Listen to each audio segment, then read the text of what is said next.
What is up, YouTube? My Cowboys family here, bringing you guys the latest update on our very own Dallas Cowboys. And of course, as always, thank you so much for joining us here tonight. Take a second, hit like, subscribe, hit that notification bell, follow us on all social media at MyCowboysFamily, and of course, hop in the Discord, link for that's in the description box down below. Oh yeah, guys. Of course, Fan Friday. You know, we missed most of these Fridays here. Hopefully, they won't be happening too much more. Fan Friday is now turned to the Saturday special. Yeah, Fan Saturday. Yeah, exactly. So we're going to do some important shout-outs here tonight, as well as talk about some important Cowboy news, info, and updates, specifically coaching stuff, player-related stuff on defense when it comes to Zimmer, and mainly that salary cap, the increase. Man, a lot more than was expected, a total of $30 million plus. We'll talk about it, and what does that do about the all-in situation? Does our front office even have the ability to make it rain? Do they have an ability to make new excuses from this? We'll see what happens. No, we got the rain. Yeah, water. We are not gonna fall for the excuses. At least not us here at MCF, and hopefully you guys also and out there, you know, keeping it real and following along with us, giving us your opinions, your thoughts on our Cowboys. Now, baby, we skipped yesterday. You got Saturday. You got to make up some time here. So who are the people leading the board right now? Especially a one name that we know. We much love. 2, McLovin. Thank you so much. Appreciate you. He's not just the sponsor of the week. He's representing as the Cash App King. Yes. 2 weeks in a row, if I believe. Yes. I'm not mistaken. First time as the top spot on our board, which is the sponsor of the week. And, hey, high up there at the Cash App King, back-to-back like our 90s Cowboys. Much love to McLovin. Also much love to the top dog, Dwayne Broussard. That's right. He upped himself to 76 points because he had a pre-stream drop. Ooh. A $4 holler, a DAC drop, and a big old Go Cowboys. Thank you, Dwayne. Appreciate you, of course. Appreciate him. And he's up to 76 points on the stream boss. And then, of course, you look at the, the gifting membership side of things. It's kind of been slow on that side, I gotta admit. It's been kind of a deadlock since last week. It's been overtime session here with JD from DC and the Lunatic both tied with 5. The next one that drops a gifted membership from them 2 win. And you got Skeptical fan in the background. He's got 2. If he drops 4, he wins. And everybody else, well, if you drop 6, you win. That's how it goes down. And that's basically whoever breaks that 5 gifted membership, tie. And it's up for anyone right now. And, hey, you'll start with whatever the number you drop tonight or whatever night you would, if someone drops 3 for this board, it will go for this week as a new week as well. So it's kind of a double drop there. So, again, thank you all on that side. JD for DC was our last champion. He had it 3 out of 4 weeks, but nobody had it last week. So we'll see what happens as they keep fighting it out for that top spot. At any moment, it could happen. That's now, right. as far as leaders are concerned, it doesn't change much from the 2 spots you see on the board here. It's the sponsor of the week. Who's the leader this week? Same guy who's the leader on the Cash App board this week. It's still McLovin. He's going for a repeat. He's trying to go for a repeat as a sponsor of the week, and he's trying to go for a three-peat as the Cash App King. Let me also shout out some people that were involved in some after dark shenanigans with LMCF here. First, membership-wise, much love to William Burney, who's back in the Navy Blue crew. But then representing. Yes, always representing here. Much love to William Burney. But then we have Daniel Berry, who dropped 10 up in the Cash App. We have Smokey, who dropped about 5 of those in there. Grateful, Nomad, much love to her. She dropped 40. We got Minnie Zilla with 20. McLovin with a bunch in there, who keeps his lead at the top of the board. Gloria also with a bunch. She's right there. I think she's in second place right now. And Pencil also dropped, away from the UK. $10 holler. So much love to everybody in the After Dark sessions who make it on these boards as well. So again, as you can tell, there's super chats there. You can jump in the membership and get on the board here on the leaderboard. That's one way of doing it. There's also the thanks button, as well as gifting memberships. We've said all the different ways there, but a way of you can get on the board, on the overall board, but also specifically on the Cash App side of things, the Cash App crown. McLovin's holding that down right now. Almost 3 weeks, it looks like, if it gets to Sunday, and he's still leading. How are the ways people can challenge the big man here at the top? You have, of course, the Cash App money sign MyCowboysFamily, the Venmo at My-Cowboys-Family, and not just the PayPal link, but the Streamlabs link, which lets a comment show up on screen just like a super chat. Yeah, so there's a bunch of different ways of helping out the channel. And, of course, baby, remind them, later this, probably next week sometime, guys, we're going to be having the February star level, over everything level, monthly jersey raffle. Sewn and stitch jersey, cowboy mosh. We have a whole lot of like 30 different. There's like 40 different choices. So keep in mind, guys, this will be actually this will be the final just membership version of this. We're going to have the membership. We're going to have the over everything, the star level membership next month. But we're going to add in a couple different things here, like some of the winners on some of these boards. You will get bonus raffle entries. If you are, let's say, the sponsor of the week, if you are the gifting champion, let's say you may be the Cash App King. So we'll have different, we'll announce it later next week, but it's not going to be for this month of February. It'll start in March. Star level over everything. And then the big winners of the month will also be included on this. So again, just wanted to remind everybody, there's always a couple little tweaks and changes here on MCF, but there's never changes when it comes to shouting out the people in the house on the nightly. Ready to talk some Cowboy football. Who is here with us, baby? That's right. An extra special shout out to Skeptical Fan, who's not just, saying hello and hi, but he's saying it with a $2 holler. A classic Go Cowboys. Thank you, Skeptical. You'll see it drop on the screen here in just a moment, I'm sure. Much love. What did he say? Go Cowboys. Yeah, of course. Big D in the place to be. Go ahead. No, sorry, go ahead. No. When you get to him, I'll announce it. Okay. We have Fuego bringing the heat. And there it is. El Fuego. Fuego, much love to him. He dropped a $5 holler in the Cash App. He says, bring me Mike Evans to Dallas. Woo! Thank you, Fuego. Well, we could try to do that. That's going to be a bit expensive, even with all the other monies opening up with the cap. But we'll discuss it. We'll discuss some options. Yeah, we are having some realistic options. Pre-stream discussion about some of the free agents available that we would like to see. And Mike Evans was actually one of the ones I said, I'm like, that would be. I do want to remind everybody one thing, though. Much love to Skeptical Fan, by the way. That $2 holler official now, taking Dwayne to 74 points. Mike Evans is going to look at like $25 million, possibly or more. Think about that. That would be by far the highest guy on my list. And do not believe that Jerry Jones, Steven Jones, are going to go that much all in. That's just overkill unless you get rid of Brandon Cooks and you get $8 million back. We could keep going on. You can get rid of Brandon Cooks and Michael Gallup. You're getting back about $18 million. You still got to pay another 10 for Mike Evans? I don't see that happening.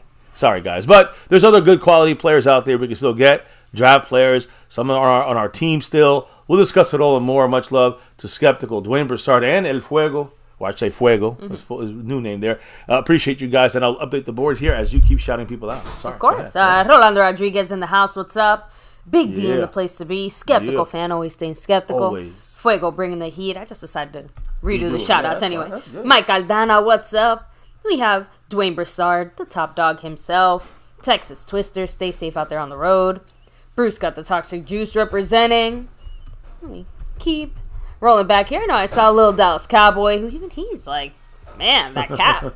No cap on the cap. Right. Scorpio, what's up? Hello and hi. Let me see. We have Double R representing. Thanks for being here. Freedom First. I think he was first here. Good for you. Right, so and as more people kind of trickle in, I'll continue to do some more shout-outs. So with that said, though, let me go ahead and kind of touch on a few of the comments you guys have made. Couple thoughts here, pre-thought. So now I do have to agree with Mike Aldana. He said the clown show makes promises that they don't keep. Never. And he meant that in response to, just in general, like, I don't care what the rumors are out there. Until the free agent, actually signs the contract, it's going to be hard for me to believe just because of the fact that, pretty much everyone and their mom ends up rumored to the Dallas Cowboys at some point or another. And with the plethora of money out there to spend, there's a lot more possibility, right? Like a lot of these guys that are being rumored to Dallas, it's within the realm of possibility now. Yeah. One thing I am excited about, though, this free agency, a lot of free agents in general that match up with positions of need for us. So I am hopeful and excited to see what the Cowboys do with the opportunities presented to us. Now, will they actually do what I'm hoping they'll do? Very unlikely. Am I hoping they at least do something more than what they've done before? Yeah. So with that said, baby, we'll see let me kind of hand it off to you because I do actually want to have some tangible names to be able to discuss. Yeah, well, listen, and I'm not really going to tonight. Listen, here's the thing, guys. Old MCF is not going to go deep on the names necessarily. I got my little list of names that I would like, but you guys can replace it with your favorite. You'll see what I'm going to do. But you got to wait till the end on this one. It's going to be a good one. Stay tuned. But let's start with some general news. unfortunate news when it comes to the Dallas Cowboys and a legend. I say a legend. This is a little overusage, but he had some great plays in the Super Bowl back in 78, 79 for the Cowboys. Former Cowboy wide receiver Golden Richards. He passed away yesterday at 73 years old. He had congestive heart failure, died on Friday at his home in Murray, Utah.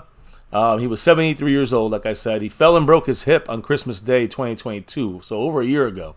Required 4 hip surgeries, contributing to his declining health. He was diagnosed with Parkinson's in 2011. His mental capacities were deteriorating rapidly, unfortunately. I think his son, Doug Richards, had let people know that. Golden Richards only played 7 years, but made a name for himself with the Cowboys in the postseason. He caught 9 passes for 150 yards and 3 touchdowns in 9 playoff games, Super Bowl games, all combined postseason games, including 5 catches for 84 yards and 2 touchdowns in our 77 championship against the Orange. We crushed the Denver Broncos in the Orange Crush. He had a touchdown, by the way, that iced that Super Bowl 12. He beat Steve Foley to catch a 29-yard touchdown from fullback. I always call this play out, number 44, Robert Newhouse. He caught the balls running to the left, threw the ball to the end zone to Goldie Richards, caught the ball and touchdown. Trick play with 7:04 left in the game. He gave the Cowboys, it went from 20 to 10, 27-10, and ended that game, and we won the Super Bowl. But again, nowadays that would not be counted as a touchdown, just saying. He caught it, rolled in the end zone. It came out of his hand before he fully, had the catch. Yeah. It was a touchdown back then. Nowadays, not so much. Well, I mean, look, if it counted as a touchdown back then, that's what matters. Yeah, it's a touchdown. Play. Yeah, so great stuff from Goldie Richards. It's unfortunate he passed away. First, Brandon James in the house with that 5 on it. Thank you, Brandon. 69 points for Dwayne Broussard. He goes down to that point. What did Brandon James have to say? He said, should the Chiefs sign Mike Evans and go all in for a 3-peat? NFL, if they have that money, if they have $28 million to throw around, whew, that's a lot. I mean, honestly, it also depends on what it is that they're trying to do. Would they rather get more O-line protection so Patrick Mahomes can live to see another day? Or does he need more weapons? And is it worth it for them to spend that much money? Do they even have that much money to spend? One of the guys I heard for the Chiefs, we're going to talk a little bit about him today. Offensive tackle, left tackle, Tyron Smith. You just talked about helping him out. They're looking at Tyron Smith, and that's not a bad look. You brought it up the other day, actually. Yep. So it's not a bad look for them if they're really thinking about doing something like that. Because, again, and the reason I say it's not a bad look is because he will be a very inexpensive, solid elite left tackle when healthy, as we know. So I expect teams to try to make a move for him. Chiefs being one of them. Another 2 J. Lou Dollar Holler from Skeptical Fan. What did the man say? Woo! If Gallup is gone, Tolbert should step up. That's one of the guys I was talking about, along with, getting a rookie as well, adding to what we have. We have, Kevontae Turpin, who's like our 5th guy, so now he's our 4th guy. I mean, it feels we can still put in a rookie in there and got a 5-man squad. Was Gallup a 3rd-round pick? Yes. Right? 3rd round, 82nd or something like that. Yeah. I think that kind of lets you know. It would have to be somewhat of a lateral move. If we get rid of Michael Gallup, I would like to see us replace him with a 3rd-ish round pick receiver. Like, it can't just be, I think, a day 3 guy, or it has to be at least a mid to low range. That's what Tolbert's for. Tolbert's going to come into that 3rd spot. And then you got to draft for the 4th spot in the later rounds. That's what I would do. But whoever we bring in has to be able to compete with Tolbert. That's my point. It can't be another one of those just slide right into that. Barely making the team type of receivers. It does have to be a little bit something more than that. If not, we end up with the same problem we had before. Yeah, I know. I agree, and now 100%. It might be a cheaper version of the Michael Gallup problem. Still remain with a Michael Gallup-esque problem. Just throwing that out there. So, C. Bass, what's up? Much love. Thanks for being here. Just throwing this out there, too. Rolando Rodriguez, said, the salary cap is only going up. Cheers. Hey, like we said, it is a good day in Big D when we heard, hey, we have a few extra $1 million to spend. So how many times have we talked about this, baby? About the salary cap going up. This is a long 6 years since we've been on this thing. We're telling people, don't worry so much about salary cap. I'm going to prove to you guys how much it's worth to push money forward. I'm going to show you tonight. So the final comment I'll make about these comments here. Tyron Smith. Someone refresh my memory. I swear a few years ago, he was also one of the players that kind of hinted like, hey, Cowboys try to trade me, I'll just retire. I think you're right. Like, I'm not trying to fuck with other teams. Yeah. So I don't know if that's necessarily the case anymore, because let's be real. If his goal is to get a Super Bowl ring before he retires, Kansas City is kind of a really solid landing spot if you have to go somewhere. Yeah. Just well, we'll see. I hope we keep him in Dallas. I'll explain. Now, just finishing up about Golden Richards, guys. He caught a 4-yard touchdown in the NFC Championship game in 75 against the Rams, and a 32-yard touchdown pass from Staubach in 77 in the championship game over the Vikings. So, had a lot of big games in the postseason for him, even though regular season guy, not really not that big of a player. He came alive in the postseason. They made him a second-round pick in 1973. Played 5 years and 1 game with in 78 with the Cowboys before he lost his job. Number 80, Tony Hill, and then was traded to the Bears. He received the Cowboys received a 5th-round pick in 79 and a 3rd-rounder in 80 in return for Golden Richards. He played 19 games for the Bears over the last 2 years that he played, and then was with the Broncos in 1980, but he didn't even play a game that year. Finished his career with 122 catches, 2,136 yards, and 17 touchdowns. He did pass away at 73 on Friday. Just wanted to say that. Now, we also have information on other people in the chat. How about that? What's up, McLovin? I have to take a second to shout out the course. sponsor of the week and the Cash App King. I mean, Says, this guy. show us. I just came here to hit the like and go Cowboys. Hell yeah, appreciate you. Trust me, McLovin. We didn't go live yesterday. You didn't see me anywhere yesterday, right, McLovin? There's a reason. McLovin and the rest of the crew over there after dark, they really knocked me. They gave me a real knockout punch. We'll talk about that after dark. Some other time, some other day. It probably will be today. Much love to McLovin. Cash App King back to 2 weeks in a row and in the lead right now for 3-peat. But he's close. There's a couple people close behind him. Sponsor of the week. He is also currently in the lead, trying to go for a repeat back to back, like our 90s Cowboys, not like your Dolphins. Although they're the only undefeated team, I understand. We were the last team to beat them before they went undefeated in the Super Bowl. Remember that. Go Cowboys. Much love, McLovin. Appreciate you. And the love you have for the channel, the show, the After Dark sessions, the whole thing, man. Appreciate it. So, yes, great shout out there, baby. Anybody else that popping in here at the last seconds before? No, but I do want to read this comment real quick by Bruce saying Stephen Jones has been at half-mast ever since they announced the extra cap space. I agree. I was thinking about that. They're like, damn, we can't even use this as an excuse this time around. You gotta be careful he doesn't get chopped. Anyway. They exploded. Hey, here's some fortunate news, although you guys, we found some interesting information. An ex-NFL player, Sharice Wright, accuses his high school trainer of sexual assault. Again, an ex-player, Sharice Wright, one of 12 former high school football players accusing their trainer of sexual assault, claimed that he was groomed into having an inappropriate relationship when he was a minor, 15 years old. He opened about these allegations with ESPN. It was at Colton High School, and it was trainer Tiffany Strauss-Gordon, who was the daughter of the then head coach Harold Strauss, supposedly she's accused of performing numerous sexual acts on him and either of the 11 players, at different times. Yeah, and remember, guys, we're talking at the high facility, school, so he obviously at the time was a teenager, 15 specifically. She was 21. Yeah. First, again, he's a former cornerback. They met in 2002 when he was 15. She was 21. And she became very flirtatious. Anyways, what else happened, babe? What do you have on this? Yeah, so he said that over the course of 3 years, that unfortunately Strauss-Gordon would touch him inappropriately, perform oral sex on him while he was actually receiving, remember, football treatments, because that was her actual job. And that eventually they were having relations during team dinners at the coach's house. God damn. He claims that this also, it was no secret. Everyone on the team basically knew. The teammates received, they called it the Tiffany treatment, what was happening. So, the outlet said that the school was made aware of these allegations all the way back in 2011, which led to a temporary leave and an investigation, but then they basically just gave her old job back after she met with the officials. She denies the allegations, but she has been placed on administrative leave. She hasn't faced any official charges yet from the San Bernardino County District Attorney's Office due to... Not enough evidence, right? Yeah, unfortunately insufficient evidence, but he said that he's speaking out now to help prevent similar issues from happening to young kids moving forward. Obviously, a very rough situation when it comes to those types of accusations. It's easy to kind of say, hey, look, he's a guy, he's a kid, he's a boy, I know. That could be... For some, guys, if I told you a 15-year-old girl was getting the treatment. Tiffany treatment, from a 21-year-old man, Yeah, whole different story. I feel like we would all feel very differently about this. I agree. So, I'm just trying to say, like, as a high school student, it's probably like a quote unquote like dream situation, right? But is it really? I mean, not for every single one. How many times right? do we do dumb things as teenagers that at the time it feels like, oh yeah, this is awesome, this is great, and then later on you're like, yeah, that was really fucking stupid. Yeah.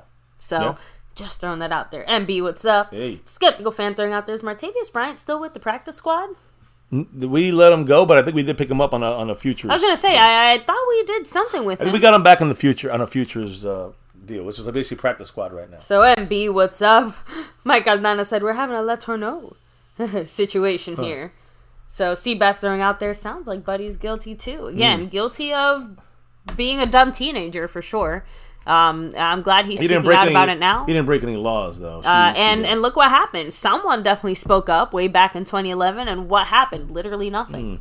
So, not surprised. Anyway, Bruce had a good comment there. yeah, I think he deleted it. He said assault is assault, and Yes. and that's what I think that's the point of the story here. So Agree. Now another unfortunate situation here for former NFL cornerback Richard Sherman. We're doing a little NFL dance here around the league. Richard Sherman is really, has tried to get back in the NFL. He, has now been in the media as a media career guy here since retiring. He has been officially arrested for DUI. According to Fox 13 in Seattle. Yeah, Washington State Patrol confirms the arrest happened this Saturday morning. He was booked around 4:50 a.m. This supposedly still remains under investigation. But it does release other complications because not last year, March 2022, he pled guilty to first-degree negligent driving and second-degree criminal trespassing and speeding in a construction zone. The incident technically happened in 2021, but the point is that that incident plus the DUI could mean basically a bigger kind of consequence. If you remember, I don't know if it's in this article, but he had a thing where he was trying to break into his own house. Remember that? That was last offseason. True. And he was drunk and he had another issue. I don't think he got arrested for that, but I know there was a big issue with that. So it's been erratic for him the last couple of years, unfortunately, for Richard Sherman. So exactly. I think for that other incident. So the reason I bring up that incident is because he got a 90-day suspended sentence and 2 years of monitored supervision. We're still within that 2-year range, which is why I said it could mean possibly a bigger issue. Legal complication for him. So he was, he's an analyst on Amazon Prime games, Thursday night games, in the post game for the last 2 years. He just joined FS1's Undisputed last year. So again, that's his situation there. Now moving into where's my guy McLovin? I think he dropped out, but we got a couple Miami Dolphin notes here as we get into the Cowboys. The Dolphins today have informed very good top cornerback Xavier Howard he will be released at the start of the league year, which is March 13th. So again, this sounds like it's a done deal. He's a 4-time Pro Bowler. Expected to have significant interest on the free agent market. This is where. Yeah. Now we would love to bring him in, guys. And Cowboys, I know. Let's bring him in, match him up with Trayvon Diggs. That's a dream situation. That's a true all-in. That's also going to take up some money you're going to maybe want to use to maybe help out some more of your roster. So do you go all in for Xavier Howard? I'm not sold on that 100% yet, although he's great. I think we can go with a Gilmore and still save that money for other positions of importance, although Gilmore is a solid 1 year all in. So anyways, Xavier Howard out there. Xavier Howard's going to be like $25-30 million, guys. It ain't gonna. It's like Mike Evans. Like you can't get Mike Evans and Xavier Howard and and Aaron Donald and I'm just saying people get dreams. That would be a lot of free agent eggs in one basket. Yeah, I mean, no matter how much you want to go all in, you just can't. Some things you just can't do, right? So Xavier Howard, he will be out there. He will be getting. It will be a bidding war for him. Cowboys, I don't see them spending and getting involved in that. Now the Dolphins also planning to release veteran linebacker Emmanuel Ogbah. Now he is more of an outside linebacker in a 3-4, so he's kind of an edge rusher. Think of Micah Parsons playing linebacker, but always blitzing. So that's what mainly he does for them. Ogbah is going to be released by the Dolphins. He did sign with Miami to a 4-year, $65 million deal. After in 2021 and 2022, he had back-to-back 9-sack seasons. So he kind of dropped off since then. But again, like I said, he's a pass-rushing outside linebacker. Again, guys, no, not in Dallas. I'm just going to leave it there. Now, one last thing before I get to, I guess two last things here. Chargers offensive coordinator, Greg Roman. All right, now, remember, no more Kellen Moore. Kellen Moore's off to Philly. So they replaced him with offensive coordinator Greg Roman, I think formerly of the Ravens. But he said, imagine Justin Herbert, but with a running game as well. I can't wait to see Philly with the Kellen Moore running game special. That'll be interesting to see. So they got Swift over there, but they got to have Jalen Hurts. Anyways, the point here is, why do I say this? With the running game, that's kind of been hinted. There's some word out there that the Chargers are looking at Saquon Barkley possibly to be added to their mix. So again, this is a guy we talked about in the past, right? That would be a good fit for the Chargers. I know you like Saquon and maybe come to like Dallas. Saquon. I'm more of a Derrick Henry, but either way. No, I'm just saying, either way, the difference is not going to be that much between both these players. Saquon will be a little bit more and a little more injury prone, but he's a little younger. So, look, either way, that's a name floating around that some teams are going to definitely target, and Saquon Barkley probably going to run you a little more than a lot more than Derrick Henry.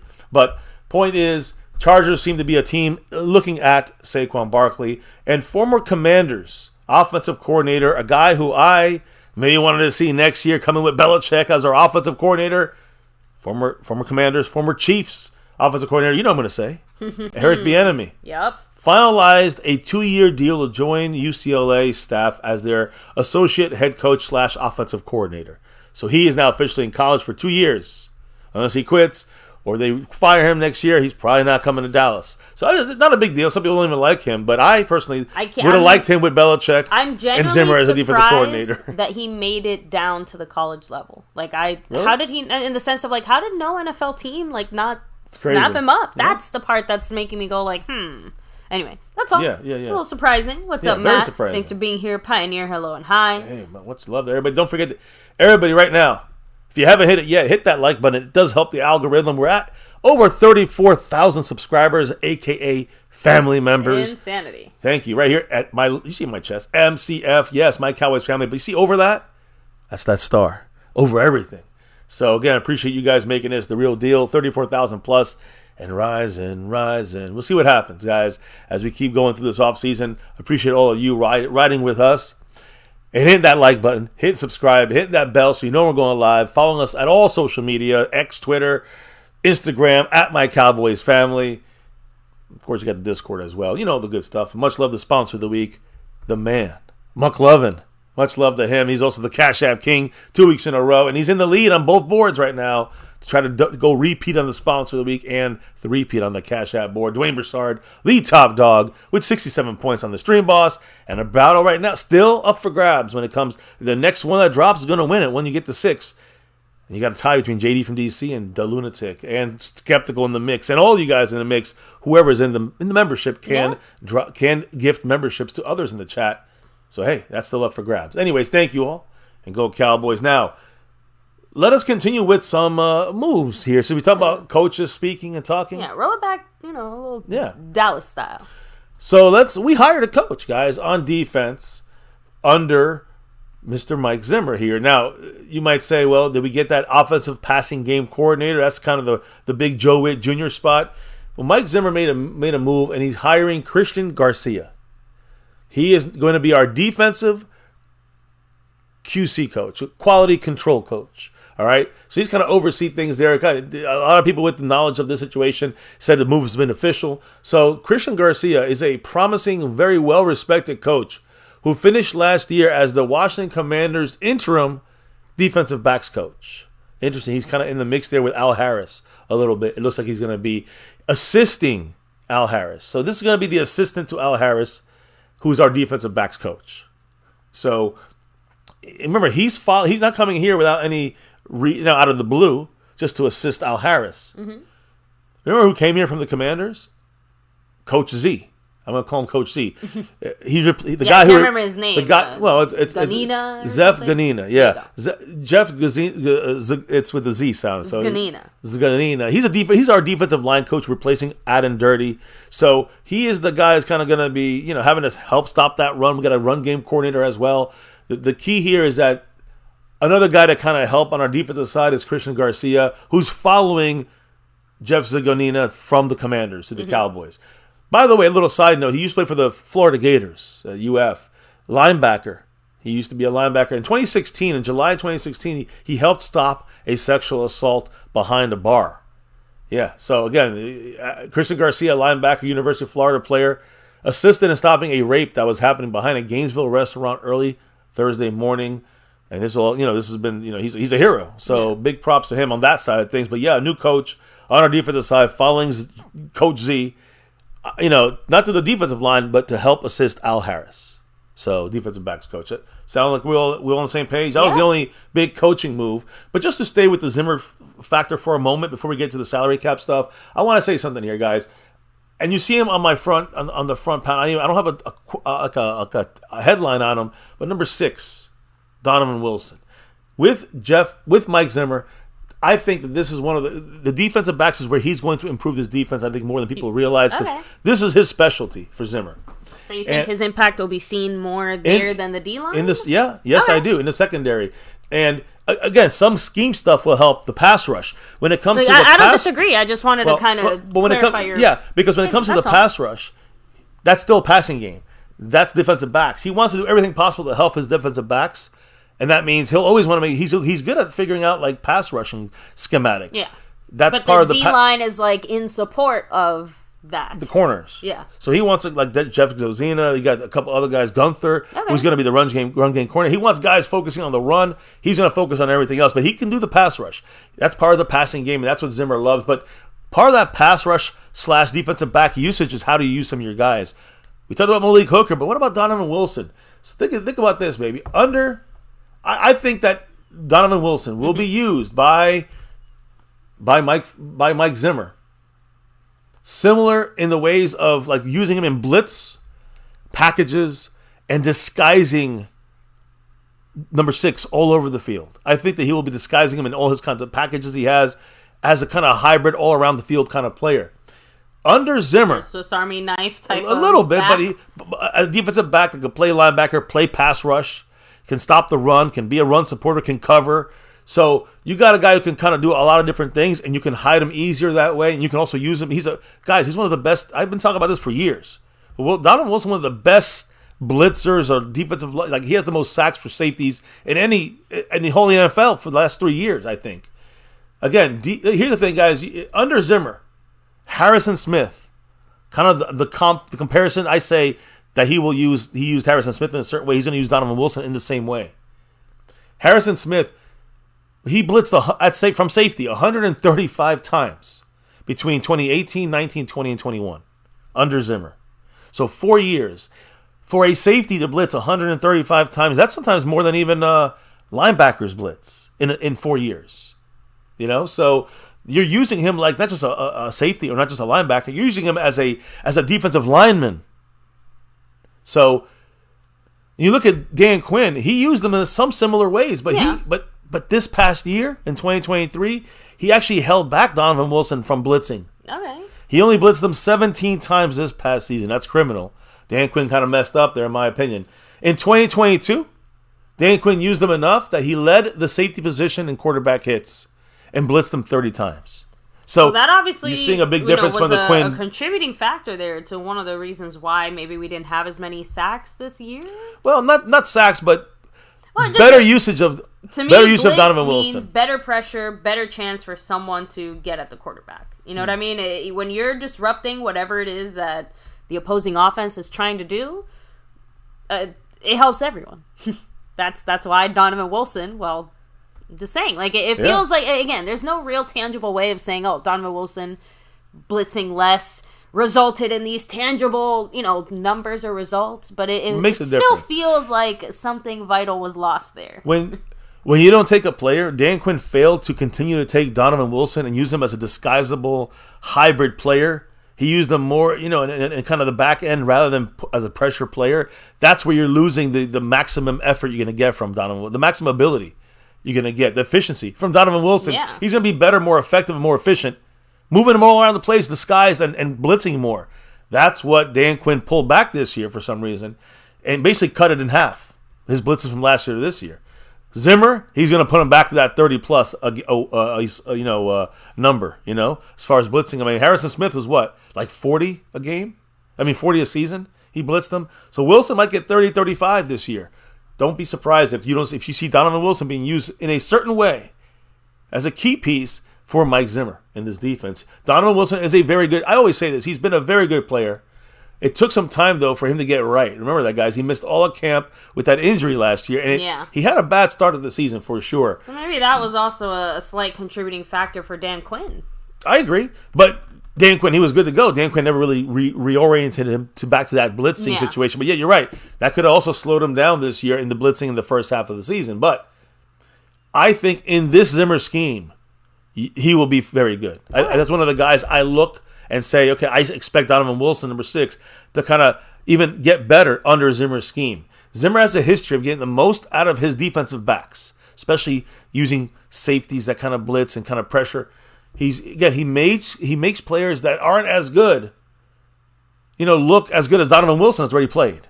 So I'm just saying, like he's gonna upgrade Donovan Wilson some. So I look at that in itself as we're good at safety. We got Malik Hooker. Knock on wood, he stays healthy. Yeah. And you got Donovan Wilson, who, again, stays healthy, but he's going to be more involved all over the field. He's going to be very important in Mike Zimmer's packages. So, you might even see like a Marquise Bell jumping back there at safety or hybrid linebacker. And I'm going to even throw in there Israel Mukuamu. I know he hasn't been used enough. He's 6'4". He's 15 pounds, 220 pounds. Back on the track field, working hard, guys, speed training ahead of his 4th season in Dallas.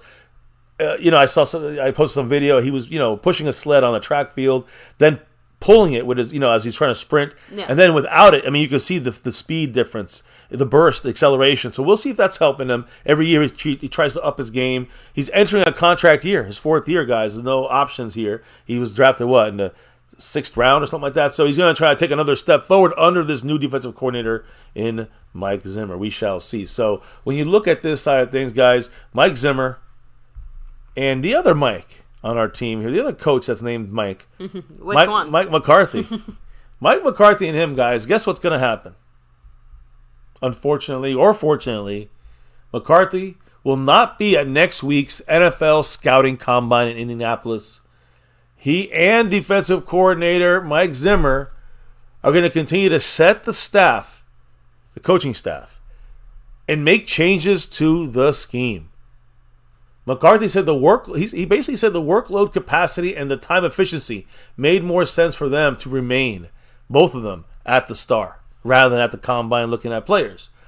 McCarthy actually was quoted for saying this, not going to the Combine. He said, quote, "Zim and I will have a full week together here at the Star and cover a lot of ground with things that we're working on. At the same time, we can still participate in the Combine process and have direct contact through video calls and meetings while having our coaches on the ground there as well." So obviously, McCarthy, Zimmer working on defense here basically, and the scheme thoughts are going to be designed and devised now. That's what they're doing now, and finishing the coaching, kind of rounding out the coaching changes, maybe a air game pass. I'd rather have that guy from the Niners come in here, Willis, and come in here and be part of the passing game coordinator. But anyways, point here is, the plan is to finalize the coaching staff, number 1. Solidify the onboarding of Mike Zimmer, which means, getting him fully aware of what players are going to be here, what the plan is going forward, schemes, such, that kind of stuff is going to start to be worked on this week. He's also then, and probably Zimmer too, they can also hold formal and informal visits with Combine prospects, all right? So, again, they'll do this virtually. And they also have guys on the ground. Like McCarthy said, there's going to be some coaches there. Which some of these coaches? Lunda Wells, tight end coach. Okay. He'll be one of the Cowboy coaches conducting Combine drills for the tight ends. We're not going to draft the tight end. You're going to have, I think, not just Lunda Wells, you're going to have Brian Schottenheimer, the offensive coordinator. We know he's really second in charge to McCarthy here, but Brian Schottenheimer and a couple of other assistants will also be at the Combine in Indianapolis, along with Will McClay. Jerry and Steve are going to be there. So that whole crew will be there. But as far as the coaches, Linda Wells, Schottenheimer, and a bunch of assistants are going to be there, along with Will McClay and the Joneses. McCarthy's focus now is to basically lock in with Zimmer and put together this defense. I'm just kind of going to go back to last year. Okay, they're not traveling to Indianapolis, but the defense is considered. Think about it like this, baby. The defense right now, with Zimmer, new scheme, players going to be gone, some guys, right? You got to figure out what the defense is considered to be today, like right now, where the offense was last year with McCarthy at this stage of the offseason, when he had to devise the offense and kind of start from scratch. And kind of, use the skeleton of the Kellen Moore offense, but then put in all his stuff. This way, he had to focus on the offense a little more last year. This year, he wants to focus more on the defense, make sure we get that going. That's why both these guys will not be at the Combine. So, and it makes sense because, again, last year, we were heading into the offseason with an established head coach that had been here already for a little while. And no Kellen Moore. Yeah, Dan Quinn, who also, was a settled defensive coach, ready to go. So the point is that it was a much smoother transition into the offseason. Here, like you said, Zimmer is new. McCarthy is possibly on his last year here in Dallas. So, the needs of the team are a little different. Yeah. So my personal conspiracy theory, and I jokingly said in the chat, Stephen and Jerry told McCarthy, you are banned from doing that. Because last year, if you guys recall, Mike McCarthy was so proud. He's like, this is the most I've ever been involved in the draft process. How well did last year's draft go for us? I mean, because I think Jerry and Steven both said, hell to the no, you stay as far away from picking any draft picks as possible. I mean, right now, Overshone has the biggest chance of being the best pick. And he didn't play. And he didn't play a single snap. Yeah. So, I hear you saying, now, let me just finish here real quick, though. Last year, like you just mentioned, of course, McCarthy went out to Indianapolis. I'm sorry, let me rephrase that. Last year, I don't think, was it last year or was the year before that? I think 2 years ago he went to the Combine. Last year he did not. Last year McCarthy did not attend the Combine because of these changes he was having on offense. Remember, he had said that, it was 2 years ago. I think he got 2 years ago he was out there and was really proud with Quinn. They're at the Combine together. That was the most involved. This past season he was not as involved. I don't know. So maybe I think he was heavily involved. He just didn't go there. But I'm gonna look up. He was definitely heavily involved in the process, but he was not involved as far as attending like he did the year before that. Situation. Correct. So, that was a big deal. So last year McCarthy did not attend the Combine because of the changes of the offensive scheme in his first year as play caller. But he did fly to Indianapolis for a few hours to meet the media. So maybe that's, I think, where you got a little confusion there. But then immediately returned to the Star. And he and the offensive coaches made the alterations that helped the Cowboys, I guess, start off rocky in the season. And then the alterations have been the bye week to lead the league in scoring in 2023. No offense, but that sounds like an even stupider waste of time. Hey, I'm not going to fly over and look at the players we're going to try to possibly draft, but let me fly over and for a few hours waste my time doing media stuff.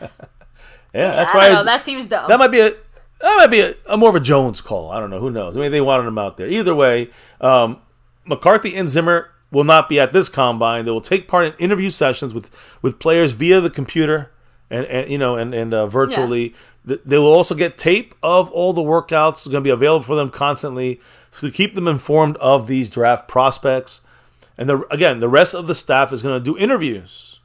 Remember that, guys. McCarthy will believe his time is best served from working at the team headquarters and participate in these same interviews, all virtually. So he's going to be involved, but just not going to be on the ground, right? He's going to have his coaches doing that for him. So just wanted to get a quick little... And assume whatever coaches that are doing those interviews are coaches McCarthy already trusts, right? Like Linda Wells is a guy that if he comes to McCarthy and says, hey, this is my opinion on XYZ, McCarthy's going to be able to take that and then make his own decision, but trust that opinion is correct, so to speak. So, or at least matches up with whatever it is that we're looking for. I think when you see somebody like Schottenheimer, I'm sure he kind of knows. He can't even give him a list of things you got to look for. They kind of agree on. The bigger difference is the defense, right?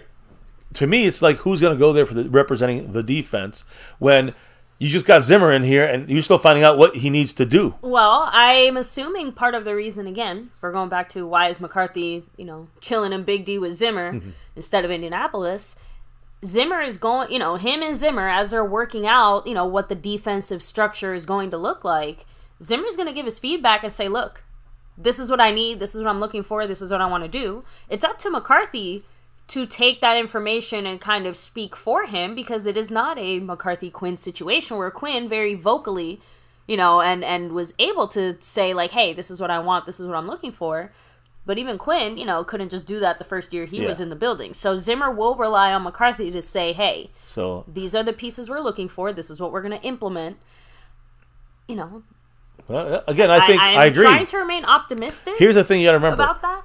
I think a guy that might, just an example. I think that you'll see a guy like Al Harris maybe be sent out there to run some, because I'm trying to think who's the higher ups that really, everyone left, right? Yeah. Witt, Dirty, these guys are gone. So who's next out of the coaching crew there that's still there, that's not new, that can go out there and give a look at the defense? Yeah, it's got to be Al Harris, is one of the top guys right now, I would say. So he'll probably be out there as one of those assistants, the defensive coordinators, and whatever it may be. Don't be surprised if you don't hear in the next handful of days and weeks that we make other maybe internal moves. True. Maybe I'm just saying, I have a feeling a few bottom guys will maybe get a promotion or two. Nothing major, but probably some assistant coaches and things like that. We'll see. Assistant coach positions. Assistant linebacker coach. I'm hoping somehow we bring in Steve Willis and get him in there to get that defensive pass game coordinator, second command. I doubt it, but that'd be our dream. But it's not going to happen either way. I've seen it mentioned in the chat. I think earlier. So it would have been nice. What's up? up? I have to read Kelvin Hicks' comment. He said we got Schoonmaker and Lil Legs. We mentioned we did in the draft, right? Daniel Berry Sports. In the house, on the board. Mike Cardona saying Mike McCarthy could have done interviews and meetings via Zoom. I'm That's assuming he meant last year. Yeah. Well, yeah. We know he's doing that this year for sure. Right. Last year, you have to imagine that's what they. You better hope he better have been if he wasn't there. So, as we look into the draft, right? I'd get rid of him right now, but just really quickly, just a real quick draft note before we get into the salary cap here. Let's look at the draft here. Let's look at Will McClay. Just a real quick note, baby. What do you think about this? 11 teams out of 32 have over 50% of their 2023 running back core, the running back room.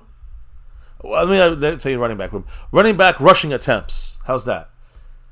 11 teams have over 50% of their 2023 rush attempt running backs entering free agency.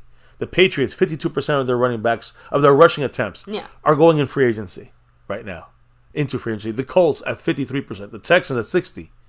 The Packers at 61%. The Ravens at 64%. The Raiders at 71%. The Titans, Eagles, Chargers at 87%. The Giants, 92% of their running backs are entering free agency as far as rush attempts last year. The number one team, 94%, the Dallas Cowboys.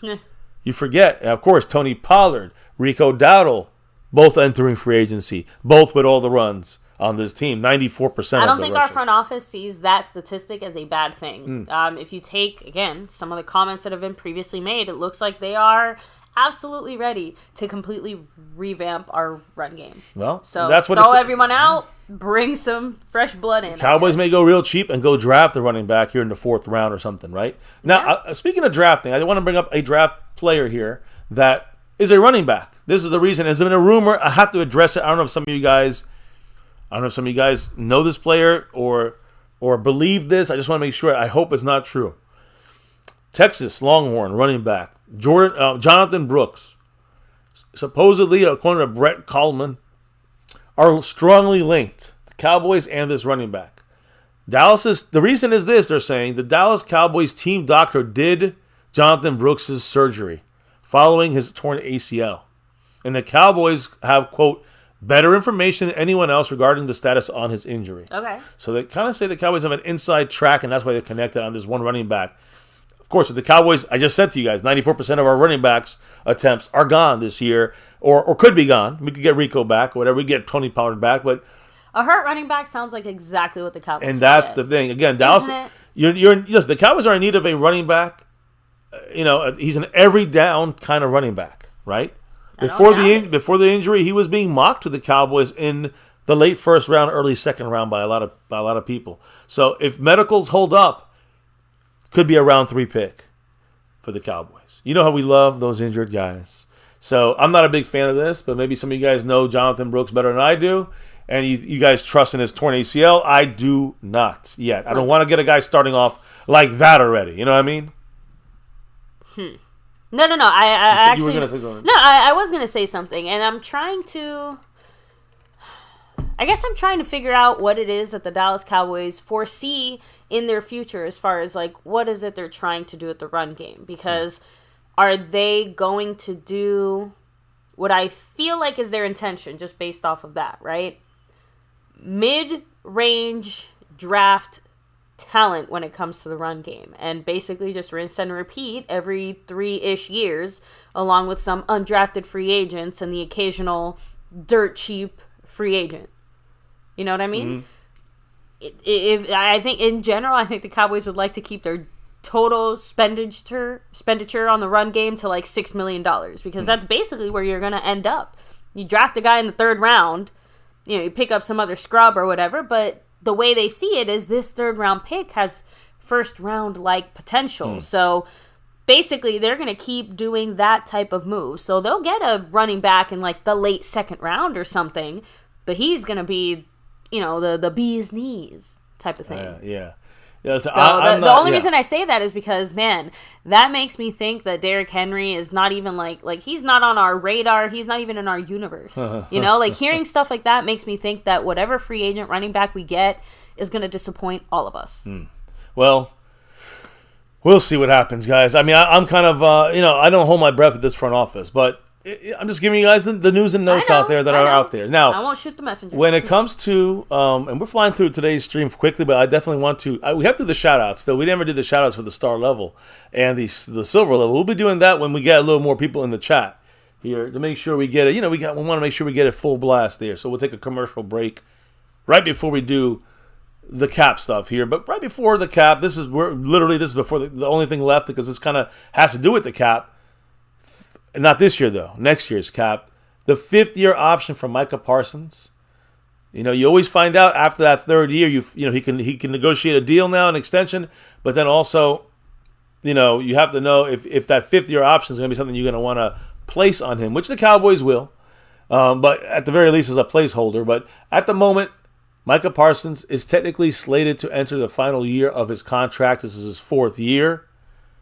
You put that 5th-year option out, it's like basically the average of all the linebackers, and you divide it by 5. Let's say the top 5 guys, you divide it by 5, and that's the average. That's going to be your cap, your 5th-year option number, I think, something like that. Maybe that's the franchise tag. Either way, point is, Micah Parsons is entering the final year of his contract technically, but as a 1st-round pick, as we know, every team can have the ability to pick up the 5th-year option, which solidifies that player staying at that team for a higher value than, a rookie contract, obviously. So, now we know that the salary cap has been set for 2024. Now we know also what the 5th-year option is for 2025 for Micah Parsons. And right now, guys, for linebacker, he's listed as linebacker with multiple Pro Bowls. For him specifically, he's 12th on this list, the 12th pick. $24.007 million. That will be his cap hit in season 5 next year. $24 million for Micah Parsons. And he's going to get paid when he gets that contract a lot more than that. It's hard to argue against that, considering what he's contributed to this team so far. No matter what this Cowboy team does, if they don't give him an extension, you gotta get that 5th-year option. So that's going to happen. And again, this would be the payment for the 2025 season. It helps to set the tone for what he's done, and the representation is going to probably be asking for an on per year basis kind of situation. So Parsons is likely going to get a lot more than $24 million. As I said, guys, probably will be past $30 million for Micah Parsons, like CeeDee Lamb at receiver. So if the Cowboys were, again, wanted to do like an interview, kind of figure out their situation with Micah Parsons. 5th-year option is the first step of something you got to do, right? You got to at least do that. Assuming the Cowboys do not get an extension done anytime soon, the Cowboys will be able to pick up his 5th-year option just to buy them time as a placeholder in the worst-case scenario. But things are going to get very expensive in the future. Not right now. In the future for the Cowboys. But you know what's going to happen in the future? Hey. What? The cap is going up. Yeah. Sorry. So when you want to go, if you're the Joneses, you got to go all in if you're smart. And that's the key here. I mean, We know they're not very smart. But you go in on Micah's contract, whether you do it now or you do it next year. Next year, it's going to be more money. So, Clown Show, be aware. Let's go all in, like Jerry said. Now, before we get into the salary cap portion, baby, let's do the shout-outs. We didn't get to do the shout-outs earlier today here. I want to make sure we do the Fan Friday styled shout-out. We take one night off MCF and we forget how to do our streams. Yeah, so again, appreciate everybody here with us, hitting the like, hitting subscribe, and hitting that bell. Yes. But also those that are in the memberships. And have again, to give the highest of shout-outs to the Navy Blue, the Silver, and the Star, but especially the Silver and the Star membership, and over everything tonight, of course. Yes, there's 4 levels. Yeah, so I know, I kind of forgot there's the over everything, which is empty right now, but you have the Star level, the Silver level, the Navy Blue. But we give the shout-outs on Fridays, if not Fridays and Saturdays, to the Silver, and of course the other 2 groups, to the Star and the over everything. So baby, name them out. Who was in the house? Thank you, Prince Jackson. We have Mr. A. Lavelle, the longest running member here at MCF. Mary Alvarez, much love. Skeptical Fan. Dwayne Broussard, the top dog. The Lunatic. Marissa Sparkle. Andy Potched. Jason Renfro, and LC. Yes, appreciate every single one of you guys. Make sure we want to get that done there before, make sure, got all our shout-outs caught up. And Mike, exactly. You can pay him now, you can pay him later, but unless you're going to get rid of him, you got to pay him eventually. Yeah, exactly. And getting rid of him would be pretty fucking stupid without any compensation other than a 3rd-round comp pick. That'd be pretty dumb if you're the Cowboys. So, I agree. And I also want to throw this out there. The fact that Micah wants to get paid as a defensive edge, perfectly reasonable. Why wouldn't he? That's what he's been doing, basically, after his rookie year, and even halfway through his rookie year. So, don't get mad. Yeah. Now, you want to go all in. That's what some of my title says here, which is what Jerry Jones himself said. As we see, the Clown Show, Stephen Jones going to be handling the money. Jerry Jones is going to be handling the media, and he says all in this year. Mike McCarthy, kind of reaffirmed the fact that we're not worrying about future contracts or future draft picks. We're about right now.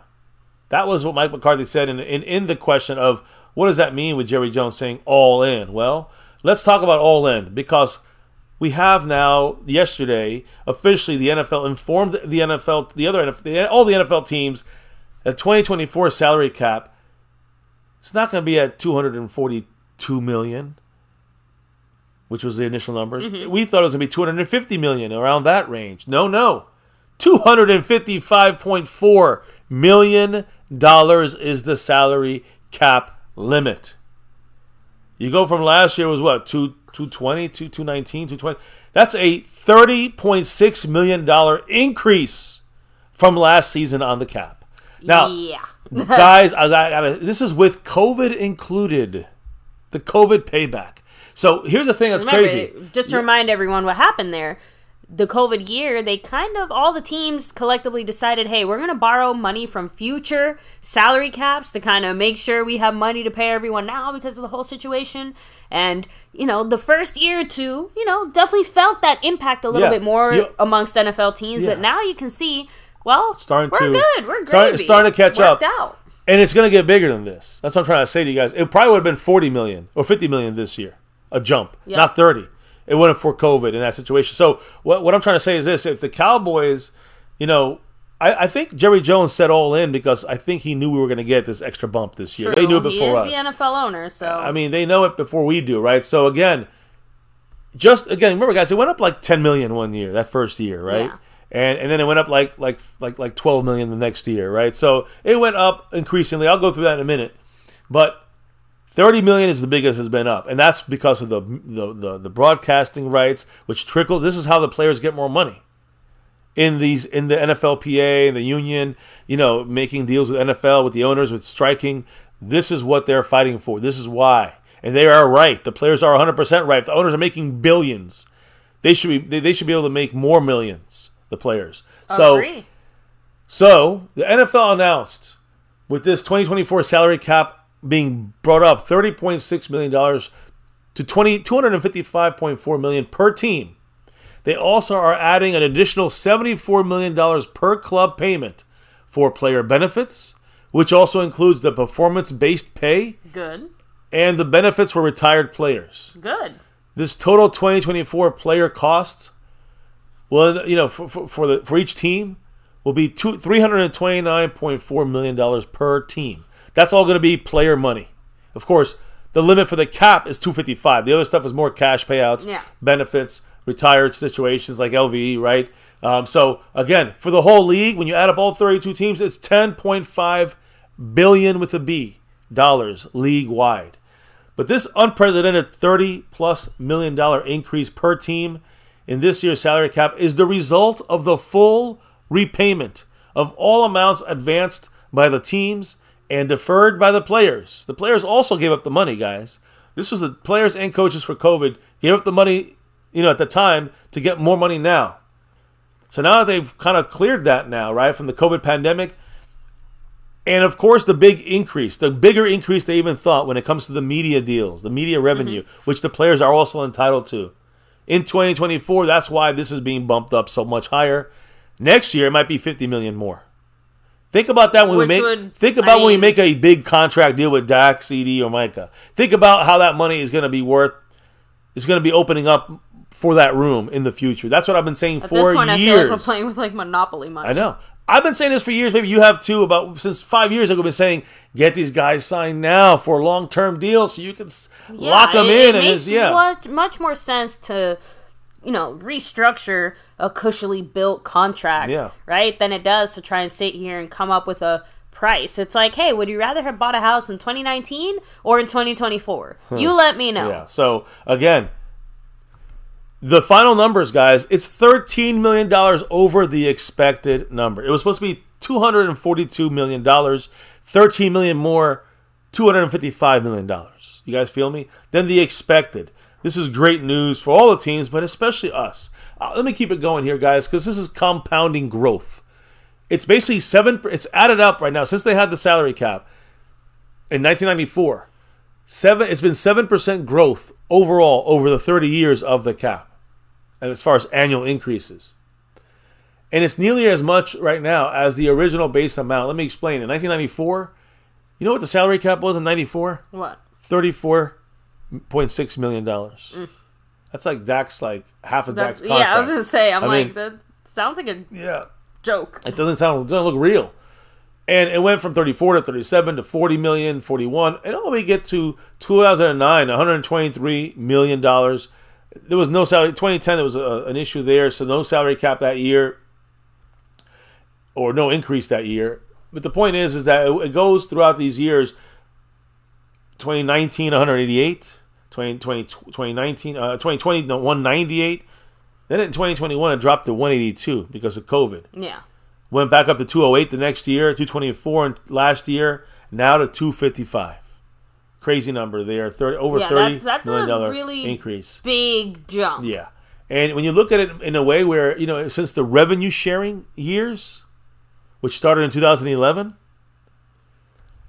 I think that 2010 there was no cap that year, if I'm not mistaken. But in 2011, the cap was $120 million since the revenue sharing. Now it's $255 million in just, 13 years? Yeah. 14 years. So business is booming, so to speak. Yeah, NFL is definitely bigger than ever. Yeah. So what does this mean for us, the Cowboys? And this is where I'm going to give my 2 cents. I want to know what you guys think as well. Give the whole nickel. Let me do it, the whole thing, the whole dime. So the Cowboys have around, right now, $268 million of cap liability right now, right? 268 out of 255. All right? Now, it's funny because, it's there's some numbers that got to be played with, so it's going to be a little bit less than that. But the path to being, number one, under the cap, very easy to do.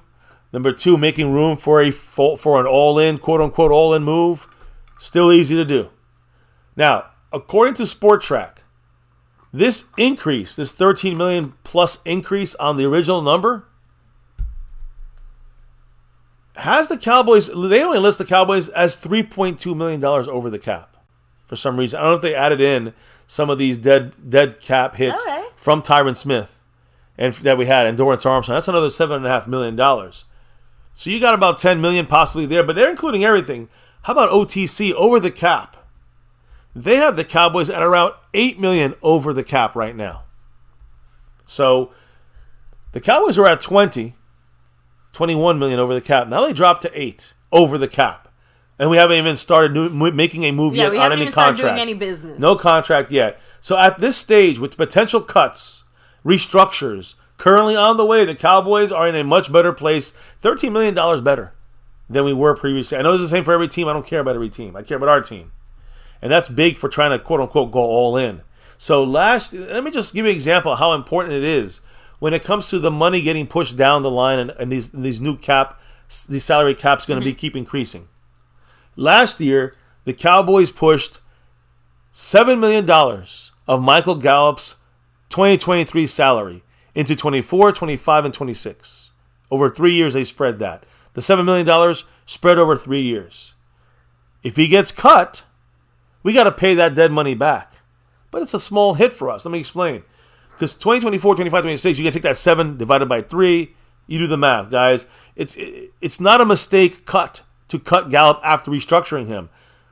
In 2023, that $7 million that we saved was worth 3.1% of the salary cap. Of the $224.8 million salary cap, it was worth 3.1%. That's how much we saved.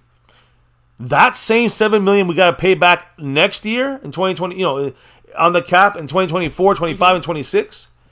It's going to be 2.7% or less.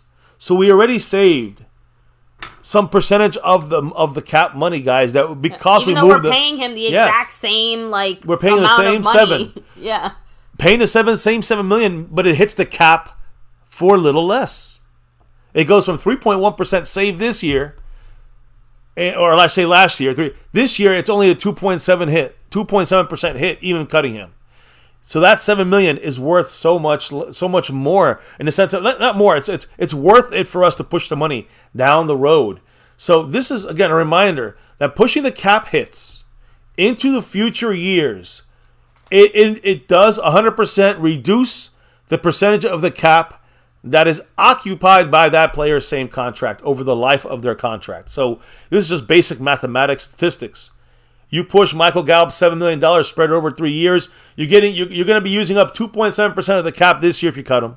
Next year, you're going to probably use 2.5, and the year for that, maybe 2% of the cap, maybe less. You won't even feel it. I'm just saying in that sense, you will not feel the cut because it will absorb it in a way where the percentage will hit the cap as taking less money away. Even though we saved money this past year, much more than we did if we had not push the money down the road. So the cut still works if you cut Michael Gallup. I'll explain why in a minute here. But 3.1% of the 2024 cap is $7.95 million. That's this year. 3.1%. Last year, it was $7 million. This year, it's almost $8 million. So we just saved $1 million on the cap because of moving Michael Gallup's contract forward 3 years and pushing that money, rolling it into dead money, and we pay it but on much higher cap, so it hits the percentage of how much it takes up on the cap a lot less. You guys, I don't know if I'm.